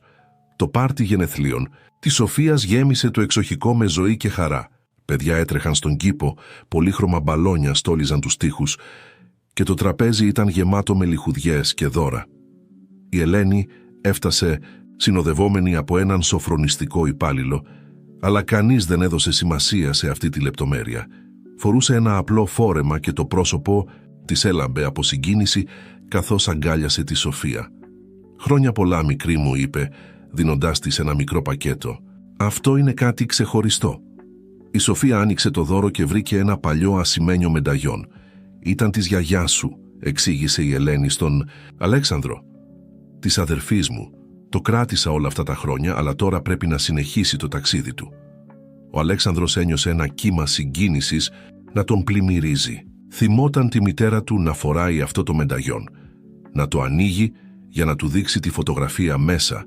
Μια φωτογραφία 2 μικρών κοριτσιών που χαμογελούσαν στην κάμερα. Η Σοφία άνοιξε το μενταγιόν και βρήκε μια νέα φωτογραφία δίπλα στην παλιά. Μια φωτογραφία της ίδιας με την Αριάδνη. «Για να θυμάσαι», είπε η Ελένη, «ότι η αγάπη μπορεί να επιζήσει από οτιδήποτε και ότι η οικογένεια δεν είναι μόνο αυτή στην οποία γεννιόμαστε, αλλά και αυτή που επιλέγουμε». Καθώς η μέρα προχωρούσε, ο Νίκος τράβηξε τον Αλέξανδρο παράμερα. «Έχω νέα για το Ίδρυμα», είπε. «Η κυβέρνηση ενέκρινε τη χρηματοδότηση για την επέκταση του προγράμματος. Θα μπορέσουμε να ανοίξουμε παραρτήματα σε όλη τη χώρα». Ο Αλέξανδρος χαμογέλασε. «Η μητέρα μου θα ήταν περήφανη. Το όνειρό της για δικαιοσύνη και αλήθεια επιτέλους πραγματοποιείται». Η Αριάδνη πλησίασε με ένα κομμάτι τούρτα. «Και δεν είναι μόνο αυτό. Η Σοφία μόλις μου είπε ότι θέλει να σπουδάσει κοινωνική λειτουργός όταν μεγαλώσει. Θέλει να βοηθήσει κι άλλα παιδιά να βρουν το δρόμο τους». Ο ήλιος έδιε πίσω από τα δέντρα του κήπου, ρίχνοντας τις τελευταίες χρυσές ακτίνες του πάνω στη χαρούμενη συγκέντρωση. Η Σοφία στεκόταν περιτριγυρισμένη από φίλους και οικογένεια, το νέο της μενταγιόν να λάμπει στο λαιμό της. «Μερικές φορές», είπε ο Αλέξανδρος κοιτάζοντας την οικογένειά του, «τα πιο όμορφα πράγματα ξεκινούν από τις πιο σκοτεινές στιγμές, αρκεί να έχουμε την πίστη να συνεχίσουμε να προχωράμε». Η Σοφία έτρεξε κοντά τους, τα μάτια της να λάμπουν από χαρά. «Ελάτε», φώναξε, «θα χάσετε το ηλιοβασίλεμα». Όλοι μαζί στάθηκαν στον κήπο, παρατηρώντας τον ουρανό να βάφεται σε αποχρώσεις του ροζ και του χρυσού. Ήταν μια στιγμή τέλειας γαλήνης, μια υπενθύμηση ότι μετά από κάθε σκοτάδι το φως πάντα επιστρέφει. 2 χρόνια μετά τα γενέθλια της Σοφίας, το Ίδρυμα Νέα Ελπίδα είχε γίνει ένα φάρος ελπίδας για ολόκληρη την Ελλάδα. Παραρτήματα είχαν ανοίξει σε 5 μεγάλες πόλεις και εκατοντάδες παιδιά είχαν βρει καταφύγιο και υποστήριξη στις δομές του. Ο Αλέξανδρος στεκόταν στην ταράτσα του κεντρικού κτηρίου, παρατηρώντας την πόλη που απλωνόταν μπροστά του. Δίπλα του, η Αριάδνη εργαζόταν σε ένα λάπτοπ, οργανώνοντας το επόμενο πρόγραμμα του Ιδρύματος. «Πήρα νέα από τη θεία Ελένη», είπε η Αριάδνη, κλείνοντας τον υπολογιστή της. «Το βιβλίο της θα κυκλοφορήσει τον επόμενο μήνα. Όλα τα έσοδα θα πάνε στο Ίδρυμα». «Είναι απίστευτο πώς άλλαξαν όλα», αποκρίθηκε ο Αλέξανδρος. «Πώς αλλάξαμε όλοι μας». Η πόρτα της ταράτσας άνοιξε και η Σοφία εμφανίστηκε κρατώντας ένα φάκελο. Στα 14 της χρόνια πια. Είχε μεγαλώσει σε μια όμορφη έφηβη με έντονη κοινωνική συνείδηση. «Μόλις πήραμε την έγκριση», ανακοίνωσε ενθουσιασμένη. «Το πρόγραμμα μεντόρων θα ξεκινήσει τον επόμενο μήνα. Παιδιά που βοήθησε το Ίδρυμα θα γίνουν μέντορες για τα καινούρια παιδιά που έρχονται». Ο Νίκος εμφανίστηκε πίσω της, χαμογελώντας. «Και δεν είναι μόνο αυτό. Το ντοκιμαντέρ που γυρίσαμε για την ιστορία του Ιδρύματος επιλέχθηκε για προβολή σε διεθνές φεστιβάλ. Η ιστορία μας θα ακουστεί παντού». «Η ιστορία μας», επανέλαβε η Σοφία αγγίζοντας το μενταγιόν που ακόμα φορούσε. «Ξέρετε, χθες μίλησα με ένα από τα καινούρια παιδιά. Μου είπε ότι για πρώτη φορά στη ζωή του νιώθει ότι ανήκει κάπου, ότι έχει μια οικογένεια». Ο Αλέξανδρος την αγκάλιασε. Αυτό ήταν πάντα το όνειρό μας, έτσι δεν είναι? Να δημιουργήσουμε ένα μέρος όπου κανένα παιδί δεν θα νιώθει μόνο. Και το καταφέραμε, είπε η Αριάδνη. Όχι μόνο αυτό, αλλά δημιουργήσαμε κάτι που θα συνεχίσει να βοηθάει παιδιά για πολλά χρόνια ακόμα. Η Σοφία πλησίασε την άκρη της ταράτσας και κοίταξε τον κήπο κάτω, όπου παιδιά έπαιζαν και γελούσαν. «Θυμάστε την πρώτη μέρα που συναντηθήκαμε?» ρώτησε γυρνώντας προς τον Αλέξανδρο. «Στους σκοτεινούς δρόμους της πόλης». «Πώς θα μπορούσα να το ξεχάσω?» απάντησε εκείνος. «Ήσουν ένα μικρό κορίτσι που κουβαλούσε τόσα μυστικά». «Και τώρα είμαστε εδώ», συνέχισε η Σοφία. «Και τα μυστικά έγιναν η δύναμή μας. Η ιστορία μας έγινε φως για άλλους». Ο ήλιος άρχισε να δύει πίσω από τα βουνά της Αττικής, βάφοντας τον ουρανό σε αποχρώσεις του πορτοκαλί και του μοβ. Η οικογένεια στάθηκε μαζί, παρατηρώντας το θέαμα, ο καθένας χαμένος στις σκέψεις του για το πώς η ζωή τους είχε αλλάξει τόσο δραματικά. Η παρουσίαση του βιβλίου της Ελένης έγινε στο αμφιθέατρο του Ιδρύματος, μπροστά σε ένα ακροατήριο γεμάτο από ανθρώπους που είχαν επηρεαστεί από την ιστορία τους. Η Ελένη, που είχε πάρει άδεια για την εκδήλωση, στεκόταν στο βήμα με μια νέα αξιοπρέπεια. «Αυτό το βιβλίο», είπε, «δεν είναι μόνο η ιστορία της οικογένειάς μου. Είναι η ιστορία του πώς τα λάθη του παρελθόντος μπορούν να μετατραπούν σε μαθήματα για το μέλλον, του πώς η αλήθεια, όσο οδυνηρή κι αν είναι, μπορεί να γίνει ο δρόμος προς τη λύτρωση». Στο ακροατήριο, ο Αλέξανδρος καθόταν ανάμεσα στην Αριάδνη και τη Σοφία. Δίπλα τους, ο Νίκος κρατούσε σημειώσεις για το τελευταίο του άρθρο. Στις πρώτες σειρές κάθονταν πολλά από τα παιδιά που είχαν βοηθηθεί από το Ίδρυμα, μαζί με τις οικογένειές τους. «Σήμερα», συνέχισε η Ελένη, «βλέπω μπροστά μου το αληθινό νόημα της οικογένειας. Βλέπω ανθρώπους που επέλεξαν να σπάσουν τον κύκλο του πόνου και να χτίσουν κάτι νέο. Βλέπω παιδιά που βρήκαν τη δύναμη να μετατρέψουν τις δυσκολίες τους σε ελπίδα για άλλους». Η Σοφία έσφιξε το χέρι του Αλέξανδρου. Στο λαιμό της, το παλιό μενταγιόν έλαμπε κάτω από τα φώτα της αίθουσας. Μετά την εκδήλωση, η οικογένεια συγκεντρώθηκε στον κήπο της Ελπίδας. Η Ελένη κάθισε σε ένα παγκάκι, παρατηρώντας τα παιδιά που έπαιζαν στη νέα παιδική χαρά. «Ξέρετε», είπε, «όταν ήμουνα μικρή, η αδερφή μου, η μητέρα σου, Αλέξανδρε, μου έλεγε πάντα ότι η αγάπη είναι σαν τον κήπο. Χρειάζεται φροντίδα και υπομονή για να ανθίσει, αλλά όταν το κάνει, η ομορφιά της μπορεί να θεραπεύσει κάθε πληγή». «Και είχε δίκιο», είπε ο Αλέξανδρος. «Κοίτα τι δημιουργήσαμε εδώ». Η Σοφία σηκώθηκε και στάθηκε μπροστά τους. «Θέλω να σας πω κάτι», είπε. «Αποφάσισα τι θα γράψω στην πρώτη σελίδα του βιβλίου μου». «Του βιβλίου σου?» ρώτησε η Αριάδνη. «Ναι», χαμογέλασε η Σοφία. «Άρχισα να γράφω την ιστορία μας. Όχι μόνο αυτά που συνέβησαν, αλλά και πώς νιώσαμε, πώς αλλάξαμε. Θέλω να είναι ένα μήνυμα ελπίδας για άλλα παιδιά που μπορεί να νιώθουν μόνα». «Και τι θα γράψεις στην πρώτη σελίδα?» ρώτησε ο Αλέξανδρος. Η Σοφία κοίταξε γύρω της, στον κήπο που είχε γίνει το σύμβολο της νέας του ζωής, στους ανθρώπους που είχαν γίνει η οικογένειά της και χαμογέλασε. «Αφιερωμένο σε όλα τα παιδιά που ψάχνουν το δρόμο τους στο σκοτάδι. Να θυμάστε, κάθε σκοτάδι κρύβει μέσα του την υπόσχεση του φωτός. Χρειάζεται μόνο να έχουμε το θάρρος να κάνουμε το πρώτο βήμα προς την αλλαγή». Καθώς ο ήλιος έδιε πίσω από τα δέντρα του κήπου, οι σκιές τους χόρευαν στο έδαφος, δημιουργώντας περίπλοκα σχέδια φωτός και σκιάς. Μια υπενθύμηση ότι η ζωή, όπως και η ιστορία τους, είναι ένας αέναος χορός ανάμεσα στο φως και το σκοτάδι και ότι η πραγματική ομορφιά βρίσκεται στον τρόπο που επιλέγουμε να χορέψουμε. 5 χρόνια είχαν περάσει από την έκδοση του βιβλίου της Ελένης. Το Ίδρυμα Νέα Ελπίδα είχε πλέον 10 παραρτήματα σε όλη την Ελλάδα και το μοντέλο του είχε αρχίσει να υιοθετείται και σε άλλες χώρες. Η Σοφία, 19 χρονών πια, στεκόταν στο βήμα του κεντρικού αμφιθεάτρου μπροστά σε ένα ακροατήριο γεμάτο νέα πρόσωπα, αλλά και παλιούς γνώριμους. Ήταν η μέρα της παρουσίασης του δικού της βιβλίου.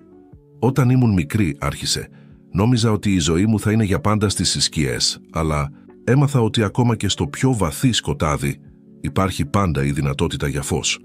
Στο ακροατήριο, ο Αλέξανδρος καθόταν δίπλα στην Αριάδνη και την Ελένη, που είχε πλέον αποφυλακιστεί και εργαζόταν ως σύμβουλος στο Ίδρυμα.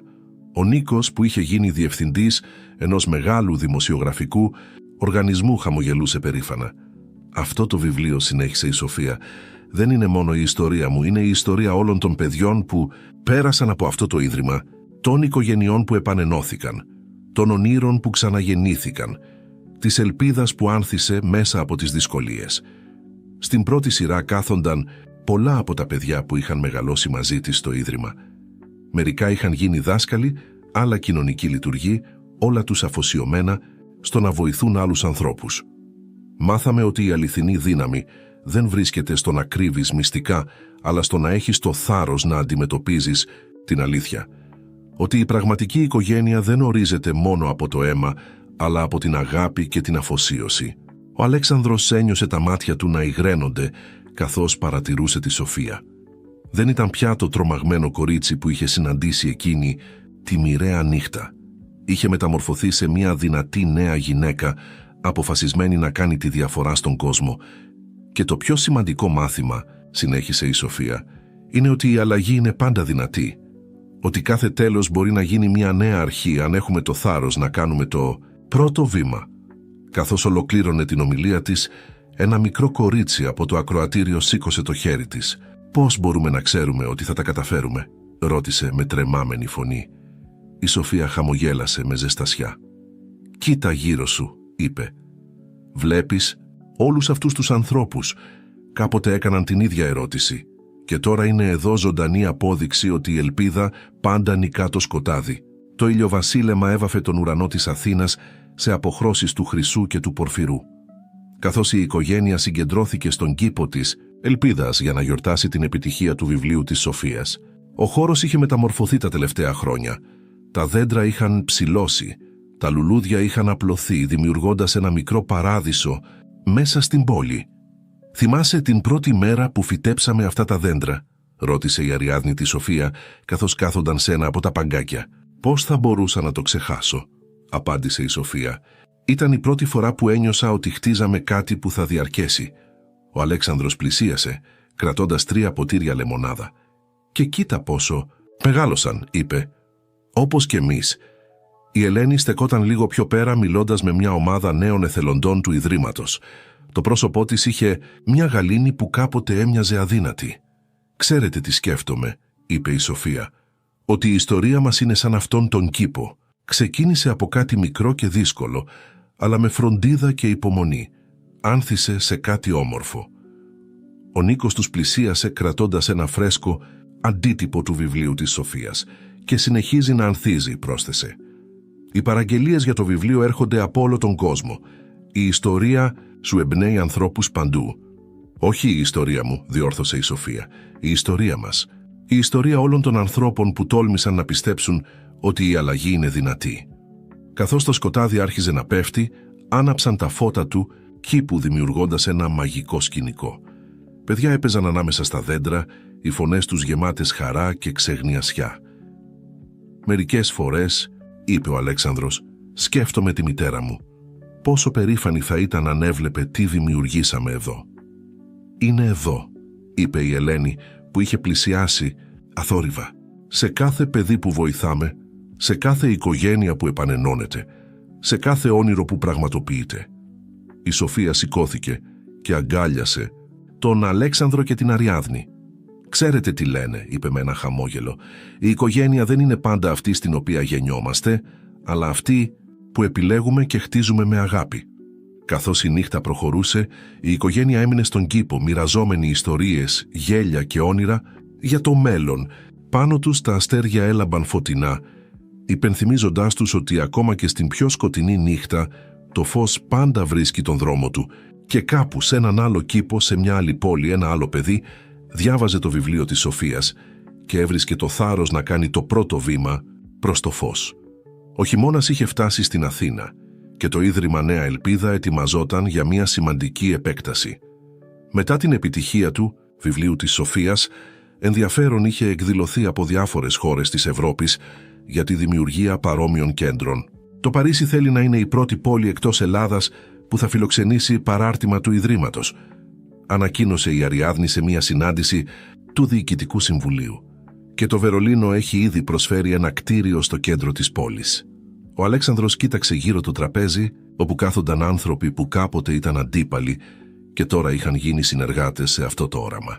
Η Ελένη, που πλέον ήταν υπεύθυνη για τα εκπαιδευτικά προγράμματα, έπαιρνε σημειώσεις με προσήλωση. «Η διεθνής επέκταση είναι ένα μεγάλο βήμα», είπε ο Νίκος. «Θα χρειαστούμε μια ισχυρή ομάδα για να το υποστηρίξει». Η Σοφία, που τώρα ήταν επίσημο μέλος του Συμβουλίου, σήκωσε το χέρι της. «Έχω μια πρόταση.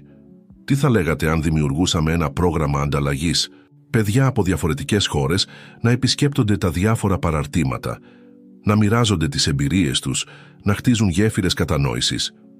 «Είναι μια εξαιρετική ιδέα», συμφώνησε η Ελένη. «Θα μπορούσαμε να ξεκινήσουμε με ένα πιλωτικό πρόγραμμα το επόμενο καλοκαίρι». Καθώς η συζήτηση συνεχιζόταν, ένας νεαρός εθελοντής μπήκε στην αίθουσα με ένα επίγον μήνυμα. «Συγγνώμη για τη διακοπή, αλλά μόλις λάβαμε ένα τηλεφώνημα από το παράρτημα της Θεσσαλονίκης. Βρήκαν μια ομάδα παιδιών που χρειάζονται άμεση βοήθεια». Η Σοφία σηκώθηκε αμέσως. «Πόσα παιδιά?» «12», απάντησε ο εθελοντής. «Ζούσαν σε ένα εγκαταλελειμμένο κτίριο. Κάποια από αυτά φαίνεται να έχουν συνδέσεις με την παλιά επιχείρηση των Μαυρίδη». Ο Αλέξανδρος και η Ελένη αντάλλαξαν ένα βλέμμα. Ακόμα και μετά από τόσα χρόνια, οι συνέπειες του παρελθόντος συνέχιζαν να εμφανίζονται. «Θα πάω εγώ στη Θεσσαλονίκη», προσφέρθηκε η Σοφία. «Ξέρω καλύτερα από τον καθένα πώς να προσεγγίσω αυτά τα παιδιά». «Θα έρθω μαζί σου», είπε η Αριάδνη. «Μπορούμε να αξιοποιήσουμε αυτή την ευκαιρία για να ενισχύσουμε και το παράρτημα της Θεσσαλονίκης».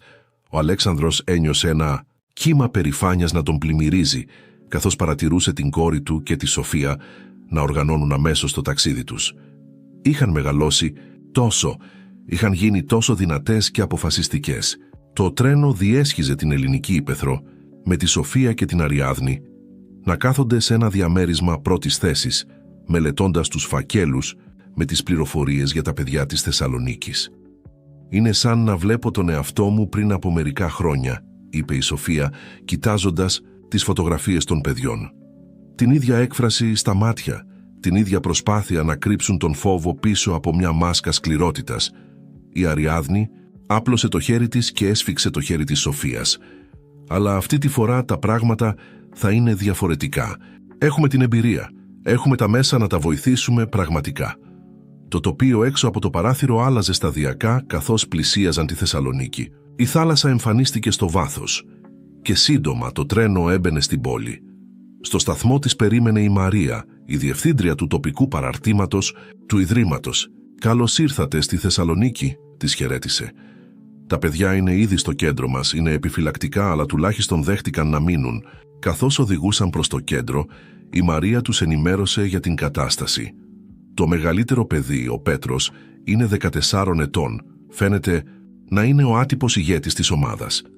Έχει αναφέρει ότι κάποιος τους χρησιμοποιούσε για να μεταφέρουν πακέτα, αλλά δεν έχει πει περισσότερες λεπτομέρειες.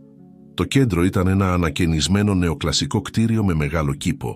Μόλις μπήκαν, είδαν μια ομάδα παιδιών να κάθονται μαζεμένα σε μια γωνιά της αυλής, παρατηρώντας με καχυποψία τους νεοφερμένους. Η Σοφία πλησίασε πρώτη. «Γεια σας», είπε απλά. «Με λένε Σοφία. Κι εγώ ήμουν κάποτε σαν εσάς». Ένα αγόρι, προφανώς ο Πέτρος, την κοίταξε με δυσπιστία. «Τι εννοείς σαν εμάς?» «Ήμουν ένα παιδί που το χρησιμοποιούσαν άλλοι για τους σκοπούς τους», απάντησε η Σοφία, «που έπρεπε να κρύβομαι, να μεταφέρω πράγματα, να κρατάω μυστικά που δεν έπρεπε να ξέρω». Τα παιδιά άρχισαν να δείχνουν ενδιαφέρον. Ένα μικρό κορίτσι, όχι μεγαλύτερο από 8 ετών, μίλησε διστακτικά. «Και τι έγινε μετά?» Η Σοφία κάθισε στο έδαφος μαζί τους. «Βρήκα ανθρώπους που με βοήθησαν να καταλάβω ότι δεν ήμουν μόνη. Ότι υπήρχε ένας άλλος δρόμος, ένας καλύτερος τρόπος να ζήσω». Η Αριάδνη παρακολουθούσε με θαυμασμό πως η Σοφία χειριζόταν την κατάσταση. Είχε έναν φυσικό τρόπο να προσεγγίζει τα παιδιά, να κερδίζει την εμπιστοσύνη τους. Οι πρώτες μέρες στη Θεσσαλονίκη κύλησαν αργά, με τη Σοφία και την Αριάδνη να περνούν πολλές ώρες με τα παιδιά. Σιγά σιγά τα τείχη της δυσπιστίας άρχισαν να πέφτουν. «Ξέρεις», είπε ο Πέτρος στη Σοφία ένα απόγευμα, καθώς κάθονταν στον κήπο, «στην αρχή νόμιζα ότι ήσουν σαν όλους τους άλλους, ότι απλά έλεγες ωραία λόγια». Η Σοφία χαμογέλασε. «Το καταλαβαίνω απόλυτα. Κι εγώ έτσι ένιωθα όταν πρωτοσυνάντησα τον Αλέξανδρο και την Αριάδνη». «Πώς ήταν?» ρώτησε ένα άλλο παιδί η Μαρίνα που καθόταν κοντά τους, όταν αποφάσισες να τους εμπιστευτείς? Ήταν τρομακτικό, παραδέχτηκε η Σοφία. Αλλά ήταν και απελευθερωτικό, σαν να έβγαζα ένα βαρύ φορτίο από τους ώμους μου. Η Αριάδνη, που παρακολουθούσε τη συζήτηση, πλησίασε με ένα δίσκο γεμάτο σάντουιτς και χυμούς. «Το φαγητό είναι έτοιμο», ανακοίνωσε. Καθώς τα παιδιά έτρωγαν, η Μαρία πλησίασε με ένα φάκελο στα χέρια της. «Βρήκαμε κάποιες πληροφορίες», είπε χαμηλόφωνα στη Σοφία και την Αριάδνη. «Φαίνεται ότι υπάρχει ακόμα ένα δίκτυο που εκμεταλλεύεται παιδιά στη Βόρεια Ελλάδα». Η Σοφία ένιωσε ένα σφίξιμο στο στομάχι της. «Πρέπει να το σταματήσουμε». «Και θα το κάνουμε», είπε η Αριάδνη. «Αλλά πρώτα πρέπει να κερδίσουμε την απόλυτη εμπιστοσύνη των παιδιών. Να μας πούν όλη την αλήθεια». Το απόγευμα οργάνωσαν ένα εργαστήρι τέχνης στον κήπο. Τα παιδιά ζωγράφιζαν, έφτιαχναν κολάζ, εξέφραζαν τα συναισθήματά τους μέσα από τα χρώματα και τα σχήματα. «Δείτε τι ζωγράφισα», είπε η μικρή Ελένη, δείχνοντας τους μια ζωγραφιά με ένα μεγάλο σπίτι και πολλά παιδιά. «Είναι το καινούριο μας σπίτι». Η Σοφία ένιωσε τα μάτια της να υγραίνονται. Θυμήθηκε τον εαυτό της πριν από χρόνια να κάνει παρόμοιες ζωγραφιές στο καταφύγιο του παλιού εργοστασίου. «Είναι πολύ όμορφο», είπε αγκαλιάζοντας το κορίτσι. «Και ξέρεις κάτι, αυτό είναι πραγματικά το σπίτι σου τώρα και είμαστε όλη η οικογένεια». Αργότερα εκείνο το βράδυ ο Πέτρος πλησίασε τη Σοφία. «Θέλω να σου πω κάτι», είπε διστακτικά. «Για τους ανθρώπους που μας έβαζαν να κάνουμε πράγματα, νομίζω ότι ξέρω που μπορείς να τους βρεις». Στο γραφείο του παραρτήματος της Θεσσαλονίκης, η Σοφία, η Αριάδνη και η Μαρία άκουγαν προσεκτικά την ιστορία του Πέτρου. Ο νεαρός μιλούσε αργά επιλέγοντας προσεκτικά τις λέξεις του. «Υπάρχει ένα παλιό εμπορικό κέντρο στα περίχωρα της πόλης», εξήγησε. «Φαίνεται εγκαταλελειμμένο, αλλά στην πραγματικότητα το χρησιμοποιούν σαν βάση τους. Μας έβαζαν να μεταφέρουμε πακέτα από εκεί σε διάφορα σημεία της πόλης». Η Αριάδνη κρατούσε σημειώσεις, ενώ η Σοφία παρατηρούσε προσεκτικά τις εκφράσεις του Πέτρου. «Πόσα παιδιά χρησιμοποιούν ακόμα?» ρώτησε απαλά. «Τουλάχιστον 20», απάντησε ο Πέτρος, «τα περισσότερα μικρότερα από εμένα. Τους λένε ότι τους προσφέρουν προστασία, ένα μέρος να μείνουν όπως έκαναν και με εμάς», μουρμούρισε η Σοφία. Στράφηκε στη Μαρία. «Πρέπει να ενημερώσουμε τις αρχές, αλλά με τρόπο που δεν θα θέσει τα παιδιά σε κίνδυνο». «Θα επικοινωνήσω με τον Νίκο στην Αθήνα», είπε η Αριάδνη. «Έχει τις κατάλληλες διασυνδέσεις για να χειριστεί την κατάσταση διακριτικά». Εκείνη τη στιγμή ένα χτύπημα στην πόρτα τους διέκοψε. Ήταν η Μαρίνα κρατώντας ένα μικρό σημειωματάριο. «Συγγνώμη», είπε διστακτικά, «αλλά νομίζω ότι αυτό μπορεί να βοηθήσει». Το σημειωματάριο περιείχε ονόματα, ημερομηνίες και τοποθεσίες, όλα καταγεγραμμένα με το προσεκτικό χέρι ενός παιδιού που προσπαθούσε να κρατήσει αρχείο της αδικίας που βίωνε. «Το κρατούσα κρυφά», εξήγησε η Μαρίνα. «Σκέφτηκα ότι μια μέρα θα μπορούσε να φανεί χρήσιμο». Η Σοφία την αγκάλιασε σφιχτά. «Είσαι πολύ γενναία», της είπε, «και αυτό θα βοηθήσει πολύ». Η Αριάδνη πήρε τηλέφωνο τον Νίκο, ο οποίος υποσχέθηκε να έρθει αμέσως στη Θεσσαλονίκη με μια ομάδα έμπιστων συνεργατών. «Τι θα γίνει με τα άλλα παιδιά?» ρώτησε ο Πέτρος. «Αυτά που είναι ακόμα εκεί». «Θα τα βοηθήσουμε όλα», υποσχέθηκε η Σοφία. «Το Ίδρυμα έχει αρκετό χώρο και πόρους. Και το πιο σημαντικό, έχουμε την εμπειρία να τα στηρίξουμε σε αυτή τη μετάβαση». Εκείνο το βράδυ, καθώς τα παιδιά κοιμόντουσαν, η Σοφία στεκόταν στο παράθυρο του γραφείου, κοιτάζοντας τα φώτα της Θεσσαλονίκης. Η Αριάδνη την πλησίασε και της έδωσε ένα φλιτζάνι ζεστό τσάι. «Είναι περίεργο», είπε η Σοφία. «Κάθε φορά που νομίζουμε ότι έχουμε τελειώσει με το παρελθόν, εμφανίζεται κάτι καινούριο. Αλλά ίσως αυτός είναι ο λόγος που βρισκόμαστε εδώ, για να βοηθήσουμε και άλλα παιδιά να βρουν το δρόμο τους προς το φως». Ο Νίκος έφτασε στη Θεσσαλονίκη την επόμενη μέρα, συνοδευόμενος από μια ομάδα ειδικών και αξιωματικών της αστυνομίας που είχαν συνεργαστεί με το Ίδρυμα στο παρελθόν. Στο γραφείο του παραρτήματος άπλωσαν ένα χάρτη της περιοχής και άρχισαν να σχεδιάζουν την επιχείρηση. «Το σημαντικότερο είναι να μην τρομάξουμε τα παιδιά», τόνισε η Σοφία. «Πρέπει να καταλάβουν από την πρώτη στιγμή ότι είμαστε εκεί για να τα βοηθήσουμε, όχι να τα τιμωρήσουμε». Η Αριάδνη έδειξε το σημειωματάριο της Μαρίνας.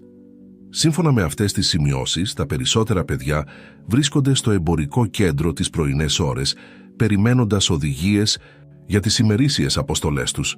«Αυτή είναι η καλύτερη στιγμή για να δράσουμε», συμφώνησε ο Νίκος. «Θα χρειαστούμε όμως και κάποιον που τα παιδιά θα εμπιστευτούν άμεσα». Ο Πέτρος, που παρακολουθούσε τη συζήτηση, σήκωσε το χέρι του. «Εγώ θα πάω, με ξέρουν, θα με ακούσουν». «Είναι επικίνδυνο», είπε η Σοφία ανήσυχη. «Όπως ήταν επικίνδυνο και για σένα όταν βοήθησες τον κύριο Αλέξανδρο», απάντησε ο Πέτρος. «Κάποιες φορές πρέπει να ρισκάρουμε για να βοηθήσουμε τους άλλους». Η Μαρίνα προχώρησε μπροστά.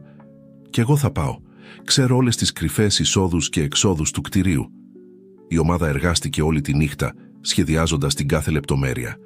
Η Αριάδνη οργάνωσε τη μεταφορά των παιδιών στο Ίδρυμα, ενώ η Μαρία προετοίμασε επιπλέον χώρους και προσωπικό για να τα υποδεχτούν.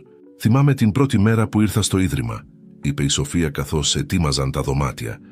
«Πόσο φοβισμένη ήμουν, αλλά και πόση ελπίδα ένιωσα όταν κατάλαβα ότι υπήρχαν άνθρωποι που πραγματικά νοιάζονταν. Και τώρα εσύ είσαι αυτός ο άνθρωπος για άλλα παιδιά», είπε η Αριάδνη αγκαλιάζοντας την. Εκείνο το βράδυ η Σοφία πήρε τηλέφωνο τον Αλέξανδρο στην Αθήνα για να τον ενημερώσει για τις εξελίξεις. «Είμαι τόσο περήφανος για σένα», της είπε. «Έχεις μετατρέψει τον πόνο σου σε δύναμη για να βοηθήσεις άλλους». «Έμαθα από τον καλύτερο», απάντησε η Σοφία με ένα χαμόγελο. «Εσύ μου έδειξες ότι η αγάπη μπορεί να νικήσει κάθε σκοτάδι». Καθώς η νύχτα προχωρούσε, η ομάδα έκανε τις τελευταίες προετοιμασίες. Αύριο θα ήταν μια μέρα που θα άλλαζε τη ζωή πολλών παιδιών. Μια μέρα που το φως θα έμπαινε ξανά σε ζωές βυθισμένες στο σκοτάδι. Η αυγή έβρισκε τη Θεσσαλονίκη τυλιγμένη σε μια ελαφριά ομίχλη. Η Σοφία, η Αριάδνη και η ομάδα τους είχαν πάρει θέση γύρω από το εγκαταλελειμμένο εμπορικό κέντρο. Ο Πέτρος και η Μαρίνα ετοιμάζονταν να μπουνε πρώτοι, φορώντας μικροσκοπικά ακουστικά για να διατηρούν επαφή με την ομάδα. «Θυμηθείτε», είπε η Σοφία στα δύο παιδιά, «δεν χρειάζεται να ρισκάρετε τίποτα. Απλά μιλήστε στα άλλα παιδιά, πείτε τους ότι υπάρχει ένα ασφαλές μέρος για αυτά». Ο Πέτρος και η Μαρίνα μπήκαν στο κτίριο από μια πλαϊνή είσοδο που μόνο τα παιδιά γνώριζαν. Μέσα στο εμπορικό κέντρο η ατμόσφαιρα ήταν υγρή και καταθλιπτική. Σε διάφορες γωνιές παιδιά διαφόρων ηλικιών κάθονταν μαζεμένα, περιμένοντας τις καθημερινές τους αποστολές. «Πέτρο», ένα μικρό αγόρι σηκώθηκε όρθιο μόλις τους είδε. «Νομίζαμε ότι σε έπιασανε». «Όχι, Γιώργο», απάντησε ο Πέτρος. «Βρήκα κάτι καλύτερο. Ένα μέρος όπου μπορούμε να είμαστε πραγματικά ασφαλείς».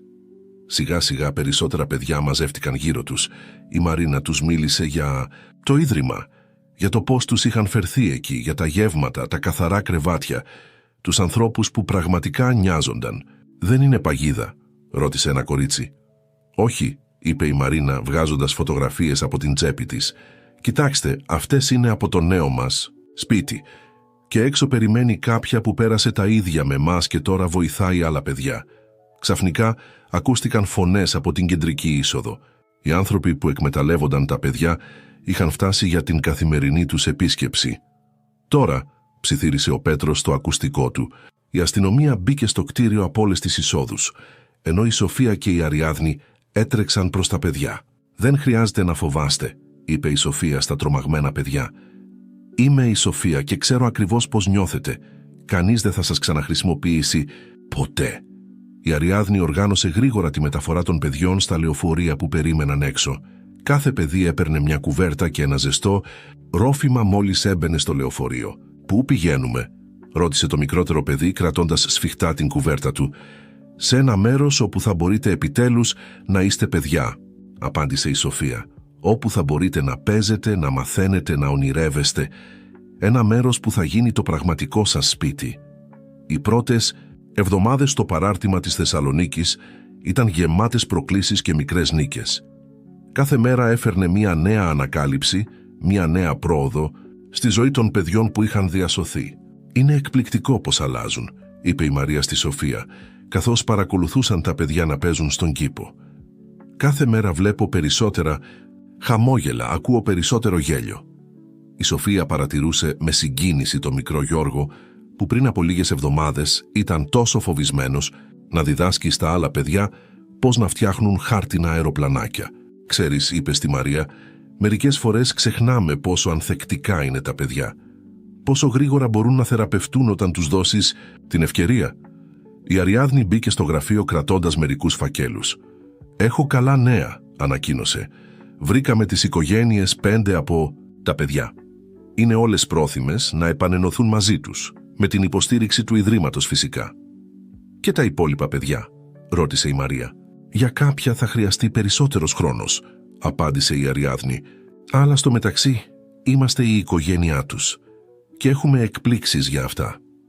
Η έκπληξη αποκαλύφθηκε το απόγευμα, όταν μια ομάδα εθελοντών έφερε μουσικά όργανα στο Ίδρυμα. Τα μάτια των παιδιών άστραψαν με ενθουσιασμό. «Ποιος θέλει να μάθει να παίζει κιθάρα?» ρώτησε ένας από τους εθελοντές. «Εγώ», φώναξε η Μαρίνα, που πάντα τραγουδούσε χαμηλόφωνα στον εαυτό της. «Και εγώ θέλω να μάθω πιάνο», είπε διστακτικά ένα άλλο κορίτσι. Σύντομα, ο χώρος γέμισε με ήχους, άλλους παράφωνους, άλλους μελωδικούς, αλλά όλους γεμάτους χαρά και ελπίδα. Ο Πέτρος στεκόταν παράμερα, παρατηρώντας τη σκηνή. Η Σοφία τον πλησίασε. «Δεν θέλεις να δοκιμάσεις κάποιο όργανο?» τον ρώτησε. «Δεν ξέρω», είπε διστακτικά. «Νομίζω ότι είμαι πολύ μεγάλος για να αρχίσω τώρα». «Δεν είσαι ποτέ πολύ μεγάλος για να ξεκινήσεις κάτι καινούριο», του είπε η Σοφία.